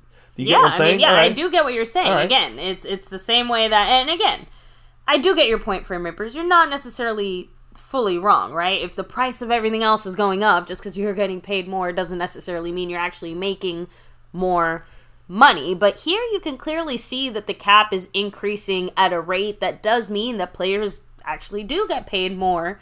Regardless of however, even if the money goes up for all the players. Right, but it's not. My point is, this is a good thing because the players will get a little more, but it's not gonna be as bad as it's not. You're still getting more back by pushing the money down the road than doing it now and paying a little bit more now for the guy. It's worth paying a little bit more now overall for the contract and then deferring that money down the road where you can make that money back hand over fist. $1 million in 1 year, you know how much you're going to make back over the span of his contract? Probably about $3 million out of that $7 million is actually what we're using. We're losing, I'm sorry. Yeah. So we're going to lose maybe $4 million instead of the 7 when Gallup's contract is done. It's just business 101, brother, that's all. So I'm cool with it. I'm fine with it. And hey, it's called life. They deserve more money, these players, because they're bringing in billions and billions and billions and billions and billions of dollars for the owners. It's just percentages, man. It's percentages. And it trickles down. This is what they fought for, and good. They deserve to get a piece of the media numbers. They deserve to get some of that, and this is how they get it back. Players' contracts go up some. Yeah, true. But overall, the owners also save money, pushing money down the line. It's a win-win for both sides, and that's that. So, again, cutting Gallup, it's going to be. We're going to definitely cut Gallup this year, no doubt. We just saved $1 million, by turning some paperwork, just turning in some paperwork on Gallup last year and hitting the restructure button. You just made $1 million, easy, more than that, just in this 1 year. If the Cowboys make them a post June 1st cut, which they may, you're going to even get more money back when you push it down the line, is all I'm trying to say. It's just basically a very good micro lesson when you're working with real interest rates, all right? So basically this is negative interest rate borrowing is what it's called. And that's what this Business 101 is going to be about. So I think an easier example that you at home could maybe try to pull off is, for example, back in the day of car loans that were less than like whatever the crazy numbers are now, right, guys? Mm-hmm. Let's say you go buy a car. It's $20,000. It doesn't matter, okay, right? But your loan is, let's say, a 2% loan. But you at home have that $20,000. You could pay your car off right now, except you have a savings account that gets you back 5, 6, 7, 8%. Just the point is you're getting more than 2%. You're genuinely making money. If you take that money, leave it in the bank, just make your monthly payment there, even with the interest rate, because you're getting back more money on that money. So, that like I said, obviously, NFL terms, we're talking much bigger numbers, but different percentages, different ways of shuffles, but similar concept. Exactly. Good way to kind of think of it. So anyway, either way, the bigger thing is, what do the Cowboys do now? And let's just be honest, I'm going to give you the realistic scenario here, guys. Hit that like, hit subscribe, hit that bell. I see you, real shit. Brandon James, the wife, of course, Bass, Mike Aldana, Frame Rippers. Tell me what you think about this, okay? Because Asmodeus here in the house. Let's do this. First and foremost, I know it's going to be the people going to start bitching here one way or the other when it comes to Dak Prescott. I don't give a fuck. We're going to talk reality. Reality is Dak's a top 10 quarterback. The reality is he had an MVP-type season. The reality is he played against weaker defenses here and there and patted his stats a little bit. The reality is most quarterbacks can't do that. We got a top 10 quarterback. And when you look at the list of quarterbacks right now, what they're getting paid, you got to always take a look at you can't just say he didn't win a Super Bowl, he don't deserve it. It's called the quarterback market. That's the way it is. That's not the way, we love to see it differently. But a merit system, and it ain't happening. So why are people afraid to pay Dak top dollar? I know I have my reservations, but I understand why the Cowboys have to kind of do it. He's getting paid less than Deshaun Watson right now, less than Kyler Murray, less than Justin Herbert. Do you think that that's right? Because I think he's better than those three guys. That's just me. Now, right now, you have three quarterbacks: Daniel Jones, Derek Carr, I think used to be, and Dak Prescott at $40 million right now at this point. That's Dak, tied for 10th in the NFL. All right. In pay. Josh Allen, 9th. Patrick Mahomes, 8th, $45 million a year, as Brandon James said. Deshaun Watson, $46 million a year, 7th. Kyler Murray, $46.1 a year at 6th. Russell Wilson at $49 million a year in 5th. Jalen Hurts at $51 million per year in 4th. Lamar Jackson, that's Frame Ripper's guy, $52 million a year for him, number 3. Justin Herbert, $52.5 million a year at number 2. And number 1, Joe Burrow, $55 million a year, went to the Super Bowl, but never won it. Burrow didn't win. Herbert didn't win. Jackson didn't win. Jalen Hurts got there, didn't win. Russell Wilson got there twice, lost one. Kyler Murray never got there. Deshaun Watson never got there. Mahomes, a different kind of, he's our Joe Montana now, right? Josh Allen never got there. And neither did the other three quarterbacks at $40 million a year. I'm just saying, you can't get mad at Dak looking to get paid more than some of these guys, and that's just quarterback market value. Case motherfucking closed. Yeah. That's just the way it's going to be. So if the Joneses want to keep Dak Prescott, he's here, guy. He's going to be here, and the Joneses, whether you like him or not, that's what they're going to do. So we have no reason to believe, for any reason, that the Cowboys are planning on doing anything other than extending Dak. So, I see I really would love to see the details of the deal whenever it gets done, but I fully expect it to happen. I understand why it has to happen, because if you try to be big shot, and this, some people out there think they know everything. They think it's just get rid of Dak, take the $60 million cap hit, get rid of Dak after this year, bring in Trey Lance or bring in a rookie, and all our problems are solved. And our problems are solved, guys. There's a less than a 10% chance that the guy we draft, any guy we draft, less than 10% chance that he'll be even as good as Dak Prescott. Is that worth the risk? I say no. Not when you have a team already that gets you in the playoffs, that got to make a better run at things and look like a bunch of pussy bitches out there in the playoffs. So, you're stuck with the team you got. That's the bed Jerry and Steven made. Now they got to lie in it. We do too. And that's just the way life is. You like Dak? Great. You don't like Dak? Too fucking bad. We got Dak. So, my thing is this, guys. I'm not gonna be a snowflake and say, "Oh, Dak, how dare he's back? He sucks." Shut up. If we're going all in, like Jerry Jones fucking said, let's check out how this new cap works. Stop bitching. Let's look at the new cap and how it works. All in. You want to win a Super Bowl? You want to see Dak win a Super Bowl? If you're a Dak lover, then let's go all in a real way. Let's tell you how it's going to be done. I'm telling you how it's going to be done. This is my Cowboys family way. Let's start with Dak Prescott. You extend him, how much do you get? At least, guys, I did this all day today. All right. This is all like, I'm doing it like worst case scenario for the Cowboys. And I'll tell you the best case is going to be a lot better than what I'm going to say. But at the very least, $26.2 million you're going to get back on the cap if you extend Dak Prescott. All right? So you're getting back 26 point. Remember, we're over $8 million. Now we get 26.2 back on the cap. Now, that's one move. There's a lot of moves to go, guys. Keep following me here. I'll add it up for you later. Don't worry. CeeDee Lamb. You got to extend CeeDee Lamb. Anybody got a problem with that? I don't. Extend CeeDee Lamb. You will get $13.49 million back on the salary cap. Over almost $13.5 million on the cap. Just for getting CeeDee Lamb a deal. All right. For 3-4 years. So I'm in. That's part two. I'm with you so far. Dak for 26 plus. CD for 13.5. We're not even going to add it up yet. We're going to still go with the next guy on the defense here, Micah Parsons.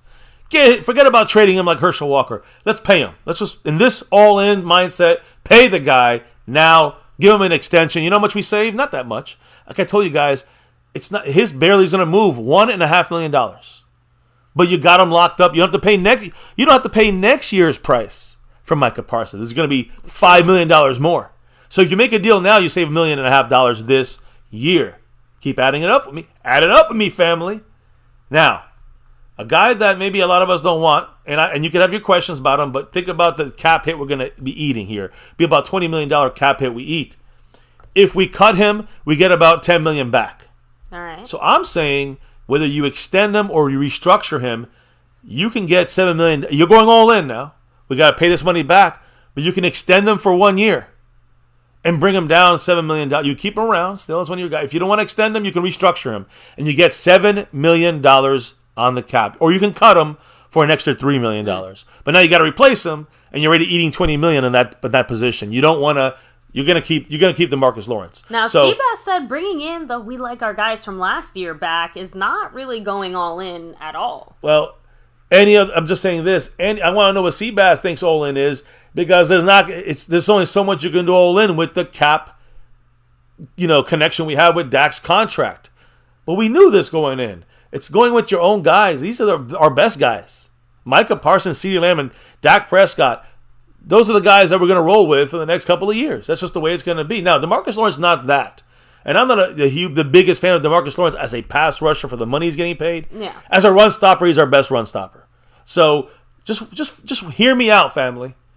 And I'm not a fan of DeMarcus Lawrence after he said we got tired. I think he was just making an excuse to cover up other shit. But the point is, DeMarcus Lawrence, whether you restructure him and you get a little more dead money next year, you gotta push it down a little bit. Remember, you save a little money on the cap percentage. But You get $7 million for DeMarcus Lawrence if you want to restructure him. You get $10 million back if you cut him. But then you gotta find someone who's going to start. Sam Williams, you ready for that? I don't know. So Brandon Cooks, another guy, all right, that you can get some money for him as well. Brandon Cooks, number one, you can cut him right now. You cut him. You have nobody that has the speed he has on this team at receiver. I agree. So cutting Brandon Cooks, you get $8 million back. Or you can restructure his contract or extend him like DeMarcus Lawrence, and you get another $5.5 million on this year's contracts, on this year's salary cap. You guys feel me? Don't know if you like that one. I do. It just, Brandon Cooks is one of the guys that I would rather see walk. Nothing against him necessarily. Right. Well, you it guys didn't seem like he connected with Dak as much as we initially anticipated. But my point is, if you get rid of Brandon Cooks, a guy with that speed, that's going to hit us for not that much money on the cap. If we cut him, it's $8 million back. If we restructure him, or even extend him for like a year, it would push the money forward. You get you get $5.5 million back. I kind of think we're stuck with him. Okay. After giving up a draft pick, I think that's also another reason we got to eat that. But we still can get $5.5 million for the restructuring or a quick little 1-year extension, void year deal if we wanted to. I'm just giving you the different options. Now, when we go to the offensive line, you got Zach Martin. He ain't going anywhere. You hit that button on the restructure like you did with Gallup last year. Guess what happens with Zach Martin? You get $12.6 million on the cap open. Which, again, this year. He's done it pretty much every single year. I don't know why he would stop doing it now. Maybe. No choice for Zach Martin. No choice. It's up to the Cowboys. If the Cowboys want to do it, they hit the button. It's done. Zach Martin, Dak Prescott, Brandon Cooks, nobody has a say on restructure. They still get paid the same money in their pocket. The restructure is just for the cap. Okay. So Zach Martin has no choice. If the Cowboys want to, and they will restructure Zach Martin, push a little bit of money down the road for more cap percentage being open later on, and save this year on an all-in year, right? $12.6 million. Okay. Now, you also got other guys on here. A guy with a brand new deal has only played a couple games, Trayvon Diggs. Trayvon Diggs, if you restructure him, you get back almost $8 million on the cap this year. With a restructure, just hit the button, done. He has no say. We chunk of change. Terrence Steele, if the Cowboys want to, can restructure him automatically. You get $5 million back on Terrence Steele. And again, I think Donovan Wilson, for this team with Zimmer, you definitely want to keep him here. So again, you can cut him and all these things. You're not going to get much money back. But if you restructure Donovan Wilson, you're getting back almost $3 million. So, man, what can I say here? You got I'm going to just say the lower number here, $26 million. All right. $13.5 million. $26 million plus for Dak. $13.49 million for CD. Micah for $1.5 million. DeMarcus Lawrence for $7 million. Brandon Cooks another $5.5 million. Zach Martin $12.5 million. Trayvon Diggs $8 million. Terrence Steele $5 million, and Donovan Wilson $3 million. Guys, adding all that up, and then I'm going to say 3 more names. Michael Gallup. You cut him. Obviously. You post June 1st cut, $9.5 million is what we get from Michael Gallup. Okay. 4.3 dead money is spread across the remaining 3 years of his contract, 26, 27. That's fine. That's going to be nothing. That's $1.25. And when it hits the cap, it's going to be 0.7 percent of the cap in those years. Cutting Gallup, we talked about it earlier. No diggity, no doubt. That's no problem. And you're getting back almost $10 million this year. Don't forget, I'm going to throw in there LVE retiring, cut, whatever you want to call it, $2.5 million. Cooper Rush, cut. He will be cut, $2.5 million. Trey Lance is stepping up as the backup. So, that's another $5 million between those two guys, plus Gallup. You're looking at $15 million on top of what I already motherfucking said. So with the guys, here's the deal. With the NFL informing teams today, or yesterday, that the 2024 cap will be at $255.4 million, $13 million over the projected number. Our cap hit we were $21.5 million over the cap before the official numbers, the new numbers. Now we are at around $8 million over the cap after the new numbers. So when you look at all these moves I just made for you guys, and you can listen, here's the thing, baby. You can cut Brandon Cooks on your list. You can cut DeMarcus Lawrence on your list. You can keep a couple guys maybe instead of. I'm just saying you can do whatever you want to do on your list, but you're gonna get around $75 to $85 million under the cap. Under the cap. That's just on like restructures. And that's just on these releases and these restructures and these extensions. If you're going all in, you got to do this. I mean, there's no. It's not even about the Joneses. This is for the fans, for us to understand that this is what all in means. It's not about let's get a rookie and start over at quarterback. That's not all in. All in means you push the money forward. You get to pay it back. It's gonna be some tougher years, but for this crew for the next 2 or 3 years, you're gonna have a chance to go all in with this group of guys, most of these guys, and it's a big roll of the dice, but it's either that or start over and back to the to our 30th and 35th years of not winning a fucking Super Bowl, not even making a dent. Being a bottom tier team definitely hurts a lot more than being a team that loses in the playoffs. Even if we don't like that, obviously we can't accept that. But listen, my numbers actually came to $76.39 million at the least and $83.39 at the most. But I didn't even include Cooper Rush or LVE in these numbers. So it's really even more than that if you really want to. This after the $8 million we're over. Yeah. This is everything. So when you look at these numbers, guys, what are the first thoughts in the chat? I guess, and from you, baby. Any thoughts on this? Because I'm going to go into what I think we need to do with the extra money. I mean, for me personally, this just means even more opportunity. The thing that always makes me hesitant is, again, the Cowboys don't see that as opportunity. They just see it as, like, what, savings in the bank or something? Yeah, I don't know. More money saved. So I am really, really putting pretty much all my hopes on us being able to take that money and get one seriously high-value free agent, at least. Yep. Like one real knockdown, drag down guy. Well, you'll tell me what you think when I go through the list real quick. So, real quick, let me go ahead and hit up, because Frame Ripper said, this all sounds like we're making budget cuts and restructures just to pay the bills of a shitty house that's falling apart. It looks like a squatter home. Again, it's either that and go for it now. You got a team that's good enough to get in the playoffs and maybe make noise, and they haven't done it yet. But it's that or you knock the house down, and then you have 10 years of misery again instead of a chance, which is all we can ask for at this point, in my mind. Like I said, for me personally, after hearing about all these numbers, I'm gonna need a drink. Yeah, I have to admit, I think we're all feeling especially poor after hearing that, right? Like, I'm just saying, like, we're talking $250-something million, in my mind, like I said, it feels like Monopoly money in a way. In my mind, I'm just looking at it as mathematical numbers. I'm not even assigning the money value to it. I don't care. That said, why the fuck don't all NFL teams just draft quarterbacks pretty much every year? It's the most important position, and we've seen teams lose like 3 or 4 of them in just half a season. The Cowboys are in QB purgatory. We don't do bad enough to draft like a high-value quarterback type of thing. I'm going to say it again. Go ahead. 90% of these high-value quarterbacks are much, much, much, much, much, much, much worse than Dak Prescott. Yeah, I think that pretty much that's my point. Explains it right there, Seabass. If quarterbacks that are already considered and or expected to be good, if out of those quarterbacks only about like 10% of them actually succeed, what do you think that means for second, third, fourth, fifth, sixth round pick quarterbacks, undrafted free agents? Like, it is hard to be a quarterback in the NFL. That's why when teams get those random guys like Brock Purdy or Dak Prescott or and they hit Tom on those Brady, guys, even remember, like Aaron it's Rodgers. not like any of these guys were drafted in a Patrick Mahomes style way, right? Patrick Mahomes is actually one of the few quarterbacks that was drafted at a high level, played at a high level, and continues to play at a high level.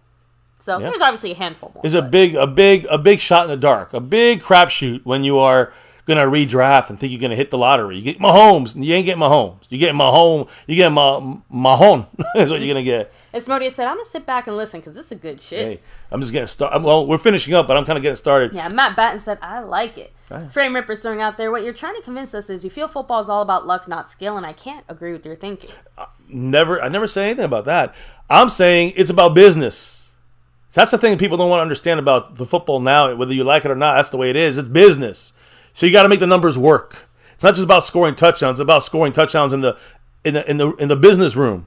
And it's not about making a cool, slick deal like Stephen Jones thinks he does. He gets fucked every time because he's dumb. You gotta really think about the overall scheme of what you're doing. Not scheme as offense or defense. What's your game plan business-wise? You remember that feeling mid-season when you saw all these other teams making the moves that you wish the Cowboys were making? Like, that's what we mean. From the day that the off-season starts, to the day that the Super Bowl is done. Like, there are business decisions to be made that will absolutely impact, the things that happen. Yeah. So, if the Cowboys have all this money and they choose not to spend it, yeah, sure. On one hand, they save all that money, but on the other hand, they're sitting here with like holes in their shoes and no shoes. Yeah. So if you need new shoes and you have the money to buy the new shoes and your current shoes have holes in them, replace your fucking shoes. The thing is, cheap ass. But good analogies, baby. But I also think it's about a thing of like, you gotta if you're gonna go all in, then you gotta be able to. So again, I just listen. Here's the thing: people are answering this without thinking about what's the answer to this. So I'll say in a minute. I want to know. Okay. I was gonna hit up one or two more comments in the chat. First of all, Pioneer said, "I'm sure we're all waiting for Jerry to move the football on our aces." He said, and then William Bernie said, "If we ain't winning the Super Bowl with Dak, then is he really any different? 2-5 playoff record and no championship game appearances." Again, William, I gotta say this to everybody that says this. It's not the Dak Cowboys. It's the Dallas Cowboys. And that defense was pretty fucking shitty against the Packers. So it's a group effort, a group loss. But, guys, this was disgraceful from everybody on this team. It's not just Dak and his record. It's the Cowboys' record. The defense, most playoff losses that we had with Dak had a lot less to do with Dak. It had more to do with the defense. And I'm talking about the loss against the Rams that knocked out the playoffs in the divisional round. The loss against the Packers the first time. This last time, a lot of it was on the defense and Dak. So I'm just saying, like, there's a lot of reasons. And it's not Dak. I don't blame Dak for every loss we had in the playoffs. And if you do, then you're just blaming the wrong person. Yeah. Now, I need to know if this is about what Jerry Jones said. I'm not convincing anybody about anything, Frame Rippers. This is the facts as far as what Jerry Jones said. He's going to go all in. We don't know what that means from the Jerry Jones perspective, but I'm telling you my perspective. And if you do these moves I just said, guys, Dak, CeeDee Lamb, Micah Parsons, extend these guys. Restructure DeMarcus Lawrence, Brandon Cooks, Zach Martin, Trayvon Diggs, Terrence Steele, Donovan Wilson. You restructure those guys. You cut Michael Gallup, Cooper Rush, and LVE. When you do those things, on the new numbers in the cap, you're getting... We're going to call it $81 million open on the cap. So you're saying, MCF, this sucks. This is stupid. We got the same guys from last year. This is, Dak Prescott still here. We're never going to win. Okay, well, what can we do all in with the money to help, not Dak win, the fucking team win? So let me explain. As I've talked about some key free agents this whole entire last couple of weeks, since we've been knocked out of the playoffs for a month, I've stressed the defensive tackle position. And I've stressed a guy from the Colts, Grover Stewart. Now, will the Cowboys truly get him? It depends on Zimmer.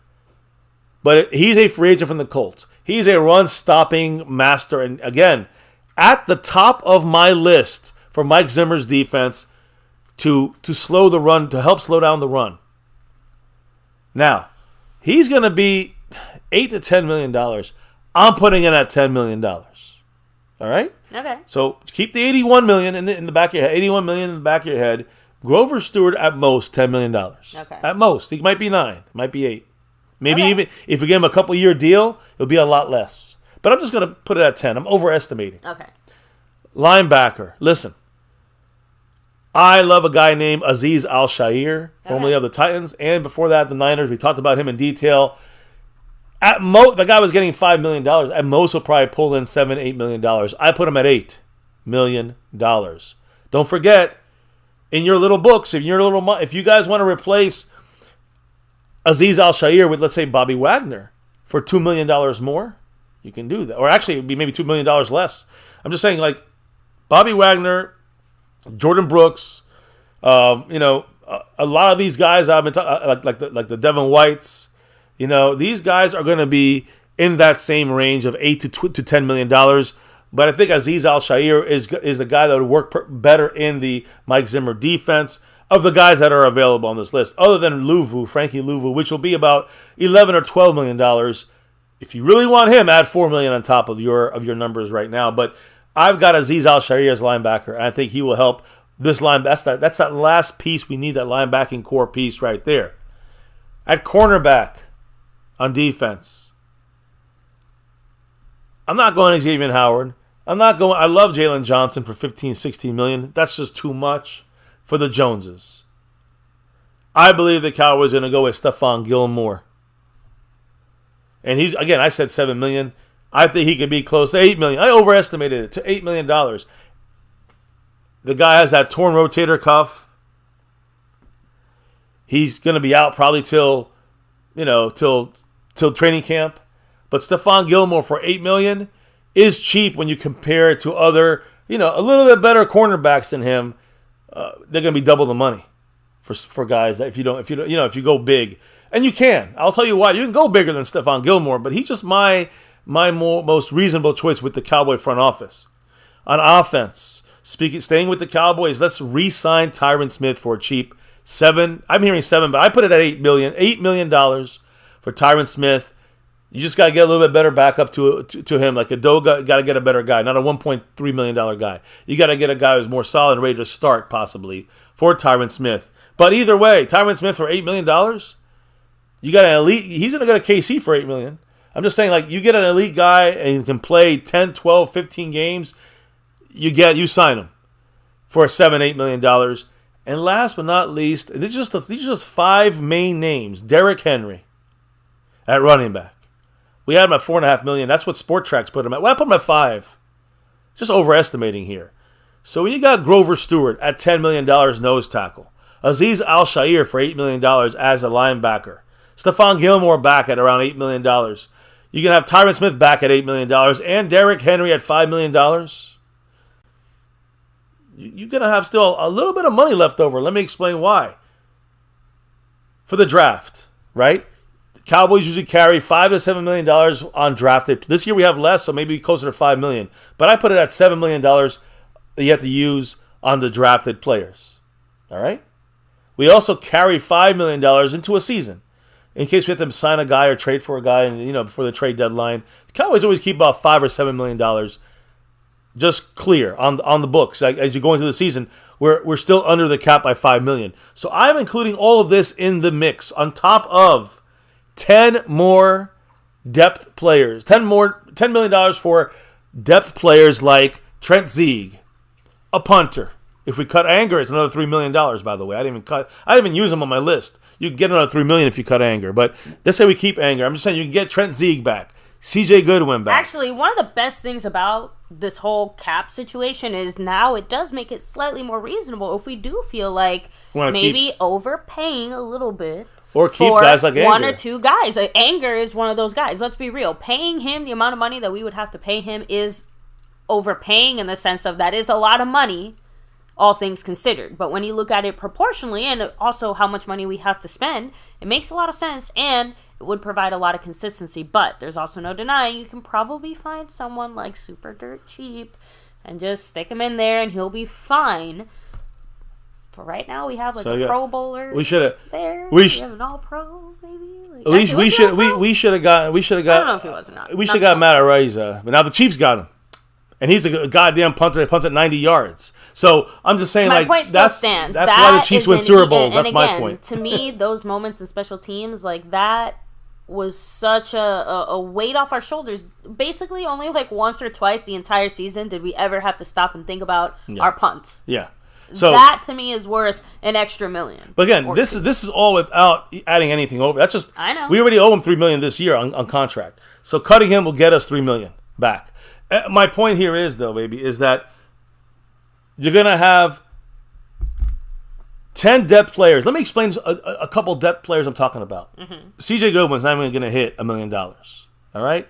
Who else did I say? Trent Sieg's not gonna hit $1 million. Okay. You're gonna get a guy like I'm counting Hankins back. You know how much you got last year from us? Like 1.3 million, guys. So now he's what, 1.5?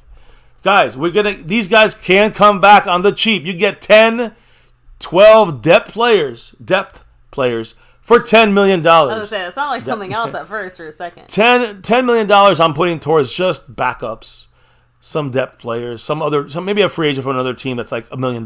You know what I mean? That's all I'm trying to say. With all these numbers included, guys, you know how much that comes out to? Grover Stewart, nose tackle from the Colts, for 10 at most. Azeez Al-Shaair for 8. Derrick Henry for 5. Stephon Gilmore for 8. Tyron Smith for 8. $10 million for a bunch of players. Like I already kind of gave you some names. $7 million for the rookies in the draft. $5 million that we keep in 2024 in season. You know what that means? 60. That equals $61 million of all-in type moves right there. The players that we re-sign for depth or special teams, the draft, the in-season money, these 5 higher value free agents, Grover Stewart, Al-Shaair, Henry, Gilmore, and Tyron Smith, and you still have $20 million left over on the cap. And that's why I say, do you want to add another 8 for Jalen Johnson? And take away if you wanted to. If you want to, you could. And you can upgrade there, not just with Stephon Gilmore. Now you're getting Jalen Johnson. Do you want to maybe give a little bit more for another linebacker? For Frankie Louvu? Pop another 4 up on that board. Yeah, all right, now you're at 16. But I'm telling you, and this is with $5 million. I'm just saying, this is with everything set in stone already. I know those post-June 1st money cuts. That comes June 1st. That's fine. That's when you pay the rookies. That's when you make a couple last moves. Save that money. You can easily set that money and put it to the side. Okay, this is how we'll pay our young guys. Now, I'm not saying, and Frame Rippers, you disagree, I'm not saying that we are going to win a Super Bowl because we do this. Nothing is guaranteed, my brother. But you got to remember, if you're going to make a real effort, then make a fucking effort. At least we are in a vague chance. Listen, Grover Stewart, a defensive tackle with Hankins. You're changing the run game. You're taking Azeez Al-Shaair in the run game and stopping the run. And he's also a coverage guy. Derrick Henry, add some of that running back. I say you add one of those depth guys, Rico Dowdle, for $1.5 million. It's not going to be that much. You bring him back. You got Derrick Henry. Again, you got Stephon Gilmore, or you can upgrade it if you want a little bit more, right? You got Tyron Smith. You just use a little bit of that extra money, get a solid offensive lineman, a starter quality at tackle, or a guards quality guy if you feel good with Bass. I'm not sure. But Tyler Smith can jump out there at left tackle, so get a guard then. But you have the money to do this. $20 million left over after everything has been accounted for. If you do these moves and do the quote all-in move. The clown show all in. I hope, baby, that it looks like you. I don't want it to look like Jerry. The all in. I want the beautiful all in, not this ugly all in. I want the beautiful all in. And I think that is going to be the key for the Cowboys to actually improve the chance, not win a Super Bowl, but improve the fucking chance to win a Super Bowl now, maybe even next year. But that's the way you got to do it. If you really want to have a chance, if you really want to go all in, if you really want to have a chance to win this thing, you can add whatever names you want on this list. Just don't give me the Mike Evans, and then don't give me the, don't give me all the Chris Jones. That's some dumb shit. That ain't never happening. But give me some realistic groups of guys. Give me 5 or 6 realistic options. Write it in the comments down below when you hear this in the replay. If you're watching this in the replay, type it down there. Let me see some options. And it doesn't matter if they're similar. I'm cool with that. I'm just not going to get 4 guys that are $28 million out there. That's just stupid. Yeah, that's not happening. Now, frame rippers on this, I think everyone in the chat can agree on. Just for God's sakes, get some goddamn linebackers that are more than 180 pounds. Yep. 100%. Yeah, I co-sign that statement. We had, the list of guys, whether it's Frankie Louvu or Devin White or Jordan Brooks from the Seahawks, Bobby Wagner, or Azeez Al-Shaair. These guys, most of these guys are pretty big, and they're run stoppers. That's what they're there for. That's how they're used in this offense. So, yeah, that's the hope, right? We got to get a little bit bigger there, and we got to get bigger on the defensive line, interior. So, Mike Aldana said you go big or you go home, especially with the latter being true. Exactly. Yeah, we've gone home too many damn times. But we're going to keep going home if we don't go all in. That's a definite. And if we start over, we're definitely all out, So, if you gotta roll the dice on the cap getting bigger and bigger, every year it's gonna go up $50 million. So you can absorb this shit a lot better. The money you're throwing forward. Seabass pointing out also a big factor into our possible all-in strategy, saying the boys don't really have a lot of picks in this draft, so I hope that they'd hit free agency all in. Like Right. Let's actually do something in free agency, not just because, hey, we have the ability to do so. Right. We have the need to do so. We don't have the same draft kind of impact that we typically have every year. So that does force the Cowboys to use a different strategy. Now, I'm just saying, Will McClay in general, right? Like, done lots of scouting for the draft. I do wonder in general what it is that the Cowboys, basically what are the different metrics that the Cowboys look for when it comes to free agents? Because to me, Will McClay's not sitting there looking at their paychecks, right? Like, Steven's the one that's just narrowing them down by price category. The Cowboys, it's going to come down to what Stephen Jones allows to be spent. That's what I was trying to imply there, obviously, that, Will McClay, does his thing regardless of how we acquire the player. But Stephen Jones is the one that decides that the free agent's even one we're going to look at. I want to make sure we all get on the same page too. That the cuts that we're talking about here, when it comes to like Gallup and LVE and Cooper Rush, they might have to be on June 1st. You're gonna get $15 million on June 1st. Yeah. But my point is,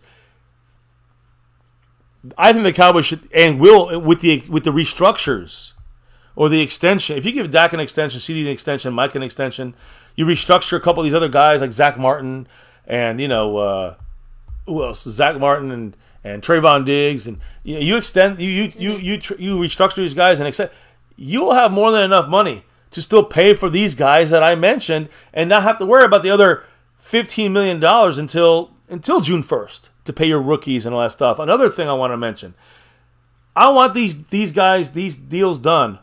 I want these deals done for these players before the draft. I want us to be already knowing what we got to do when we go into the draft. I don't want to go into the draft half-assing it.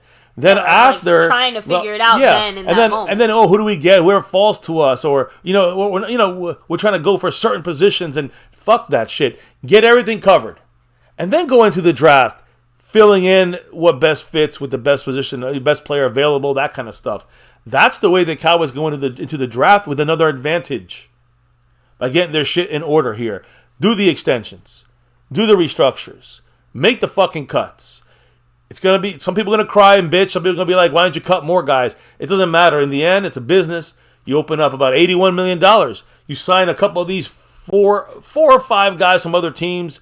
3 of these guys with bigger names and bigger contracts. Like I said, 2 of our own bigger name guys. A bunch of others, I would say, lesser named guys.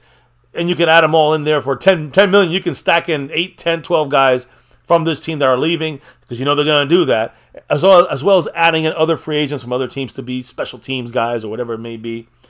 When you're all said and done, guys, rookies and money we keep and all that stuff, $61 million out of the 81 is taken, and you got 20 still left over. You can still, if you really want to, you can make a bigger move than the simple ones I just laid out for you guys.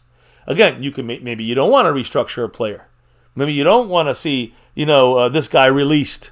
So then you only have maybe $4 or $5 million left to play with, right? The point I'm trying to make is there's room to wiggle, a lot of wiggle room in whichever direction you want to go with this year. With Dak, with CD, with Micah extended, with other guys restructured, and a bunch of guys cut. Michael Gallup, LVE, Cooper Rush, cut. $15 million. So you gave some people a heart attack with that slip of the tongue. So you guys feel me on this? I'm not saying I'm perfect. I'm not saying this is the right move. This is what the Cowboys are going to do. I'm giving you guys an example of what you can do to fix your fucking team and give this fucking team their best fucking shot to win that fucking 6th Super Bowl ring. That's all. If the Cowboys say they go all in, fuck around with the contracts and make room and don't use it, then this is not all in. It's just another wasted season. Again, it's just a different version of what we've already been doing. Do we want to go all in like this? You want to go all out and then lose the next 3, 4, 5 years and then still lose some more because the quarterback wasn't the one. That player got hurt. This guy was a bad pick. Now you're fucked. Now you're fucked for another decade. I'm going all in with this team. Jerry Jones said he's doing it, so this is what it means when you go all in. That's what it means to me. And this is at the very least. You can do these moves. You don't have to do all these moves. You can add players more players that are on this list that are bigger names. You might have to take away some of the depth guys, but in the end, I'm trying to give you a realistic view here. I doubt the Cowboys will spend $10 million on Grover Stewart. He's just a guy I really like, but we got to get two big men in the middle there and then move Mozzie and Osa into the mix as well in that rotation. Outside of that, if you don't address the defensive tackle spot, the linebacker spot, the cornerback spot on defense, some of the depth and the edge and other stuff on offense, you don't address the offensive tackle and the running back spots as well as the receiver and other places, whether it's the draft or not, we're going to have another rough fucking year with a playoff exit. It's going to be unhappy for us. So I'm just trying to I'm trying to see if with the new money on the cap, this should be no fucking excuses. According to Jerry, go all in and truly try to make a run at this thing with just throwing everything at the wall, everything that we got, and hope for the best. Because right now we're kind of stuck in cap hell. We're not cap hell. We're already stuck in this cap rotation. We're going to take a couple bad years. All we're doing now is throwing the couple bad years that it's coming now. We're throwing it a couple years down the 3 years from now. It'll be a bad year or two. You know what I mean? We got to struggle a little bit. But outside of that, instead of doing it in the next couple of years now, it's going to happen in about 3 years from now. So, I don't know. I'm with good enough with let's try to roll. We got no other choice than to roll with this team, in my opinion, and go all in this kind of way in 2024. So, what does the chat think, baby, real quick? Before we wrap it up, that's it for the stream tonight. So Mike Aldana said the Clown Show will go all in, doing it their own way. That's the problem. That's not Dak. That's not this guy. That's the Joneses. That's what scares me. Let me see here. William Bernie said, I'm pretty confident Jerry will make Dak the highest paid quarterback in NFL history. Give him $60 million a year because we all know with his accomplishments, he's earned that, right? Again, doesn't matter. I know how to explain it. Doesn't matter. What matters is the quarterback market, not the accomplishments. Yeah, if you look at accomplishments, he'll be the highest paid quarterback for like 5 minutes. Yeah, and he would only be he'd be very, very short term, highest paid quarterback, and the next guy that takes his place will also be a guy that doesn't have a Super Bowl win. So I'm just trying to say that's called the quarterback market. Anyone not named Patrick Mahomes basically shouldn't get paid. I mean, that's just throwing that out there at this point. I mean. Anyway, Pioneer said, until McCarthy's gone, we're not going to get a ring. Next year's coaches will be cutting each other's throats just like last season with Kellen Moore. Interesting. Let me see. Matt Batten said, stop the run the ball. That's me. Well, that's why you got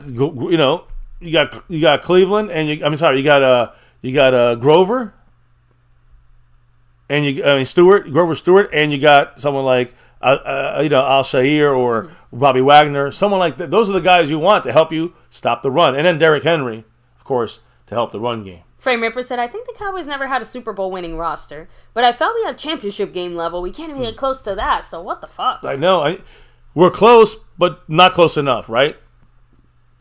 You add these names I just mentioned, or better, we better get closer. That's all I'm saying. That's all in. That's as all in as the Jones is going to get. So the names I mentioned, adding in those guys, using them, I'm just trying to give you the mindset of pushing the money forward and use the money now.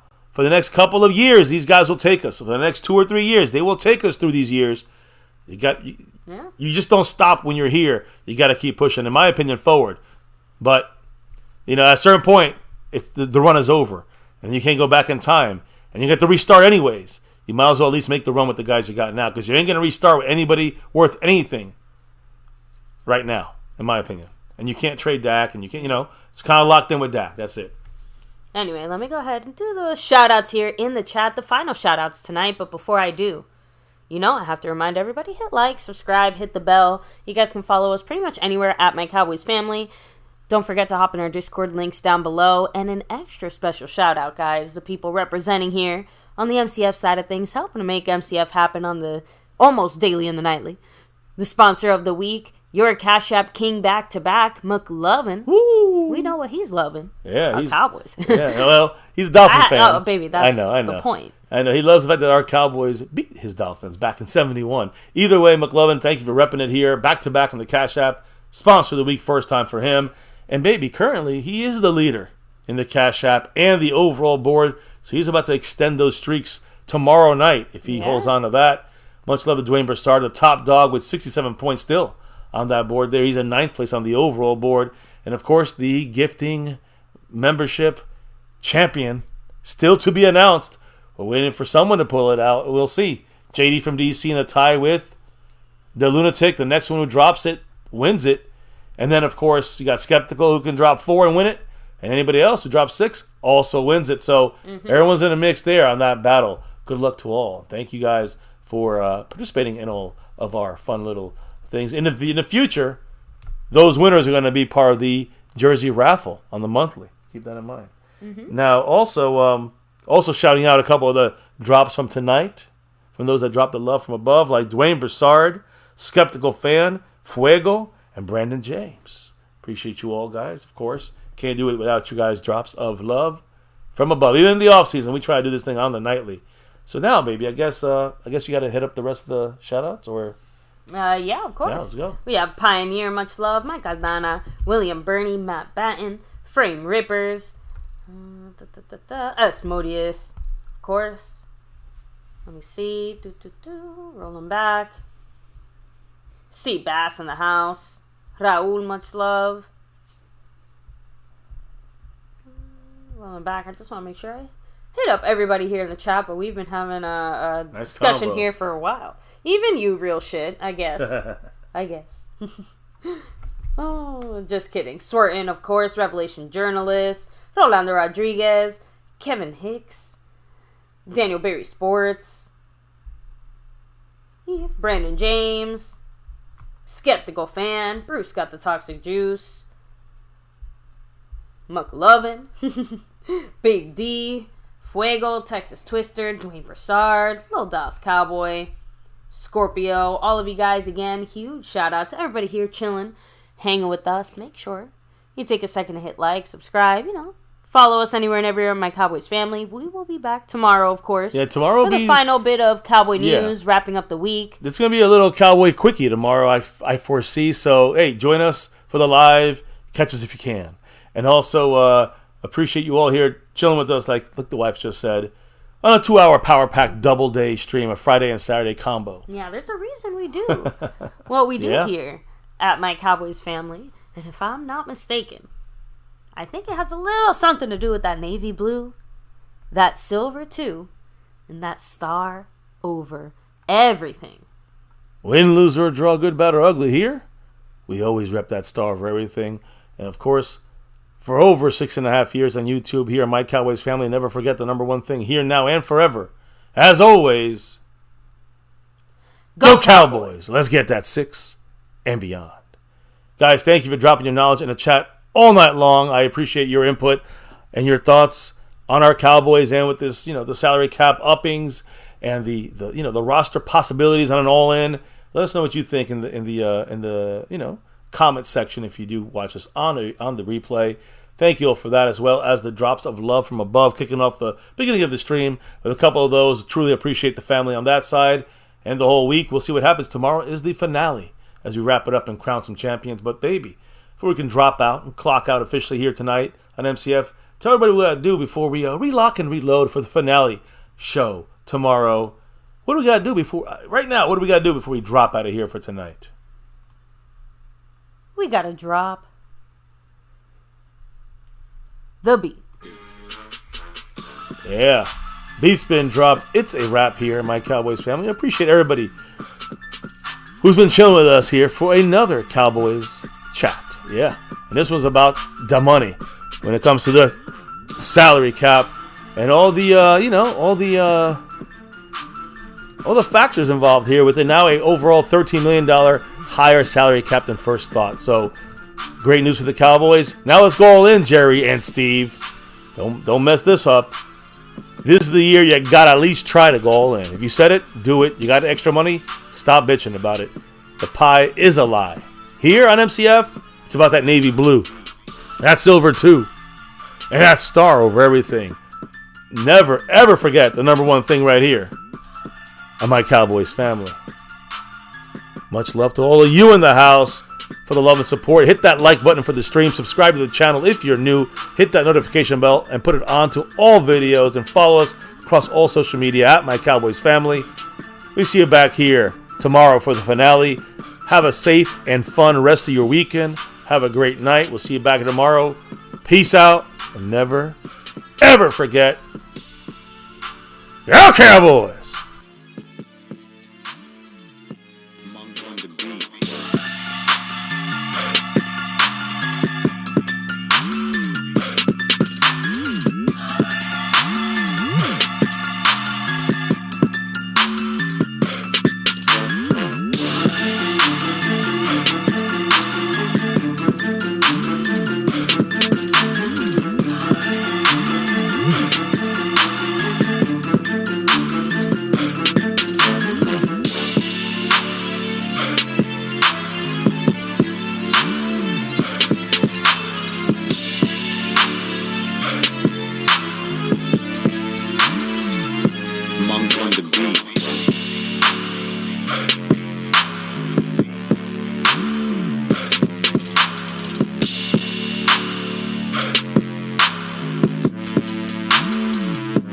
among one to be.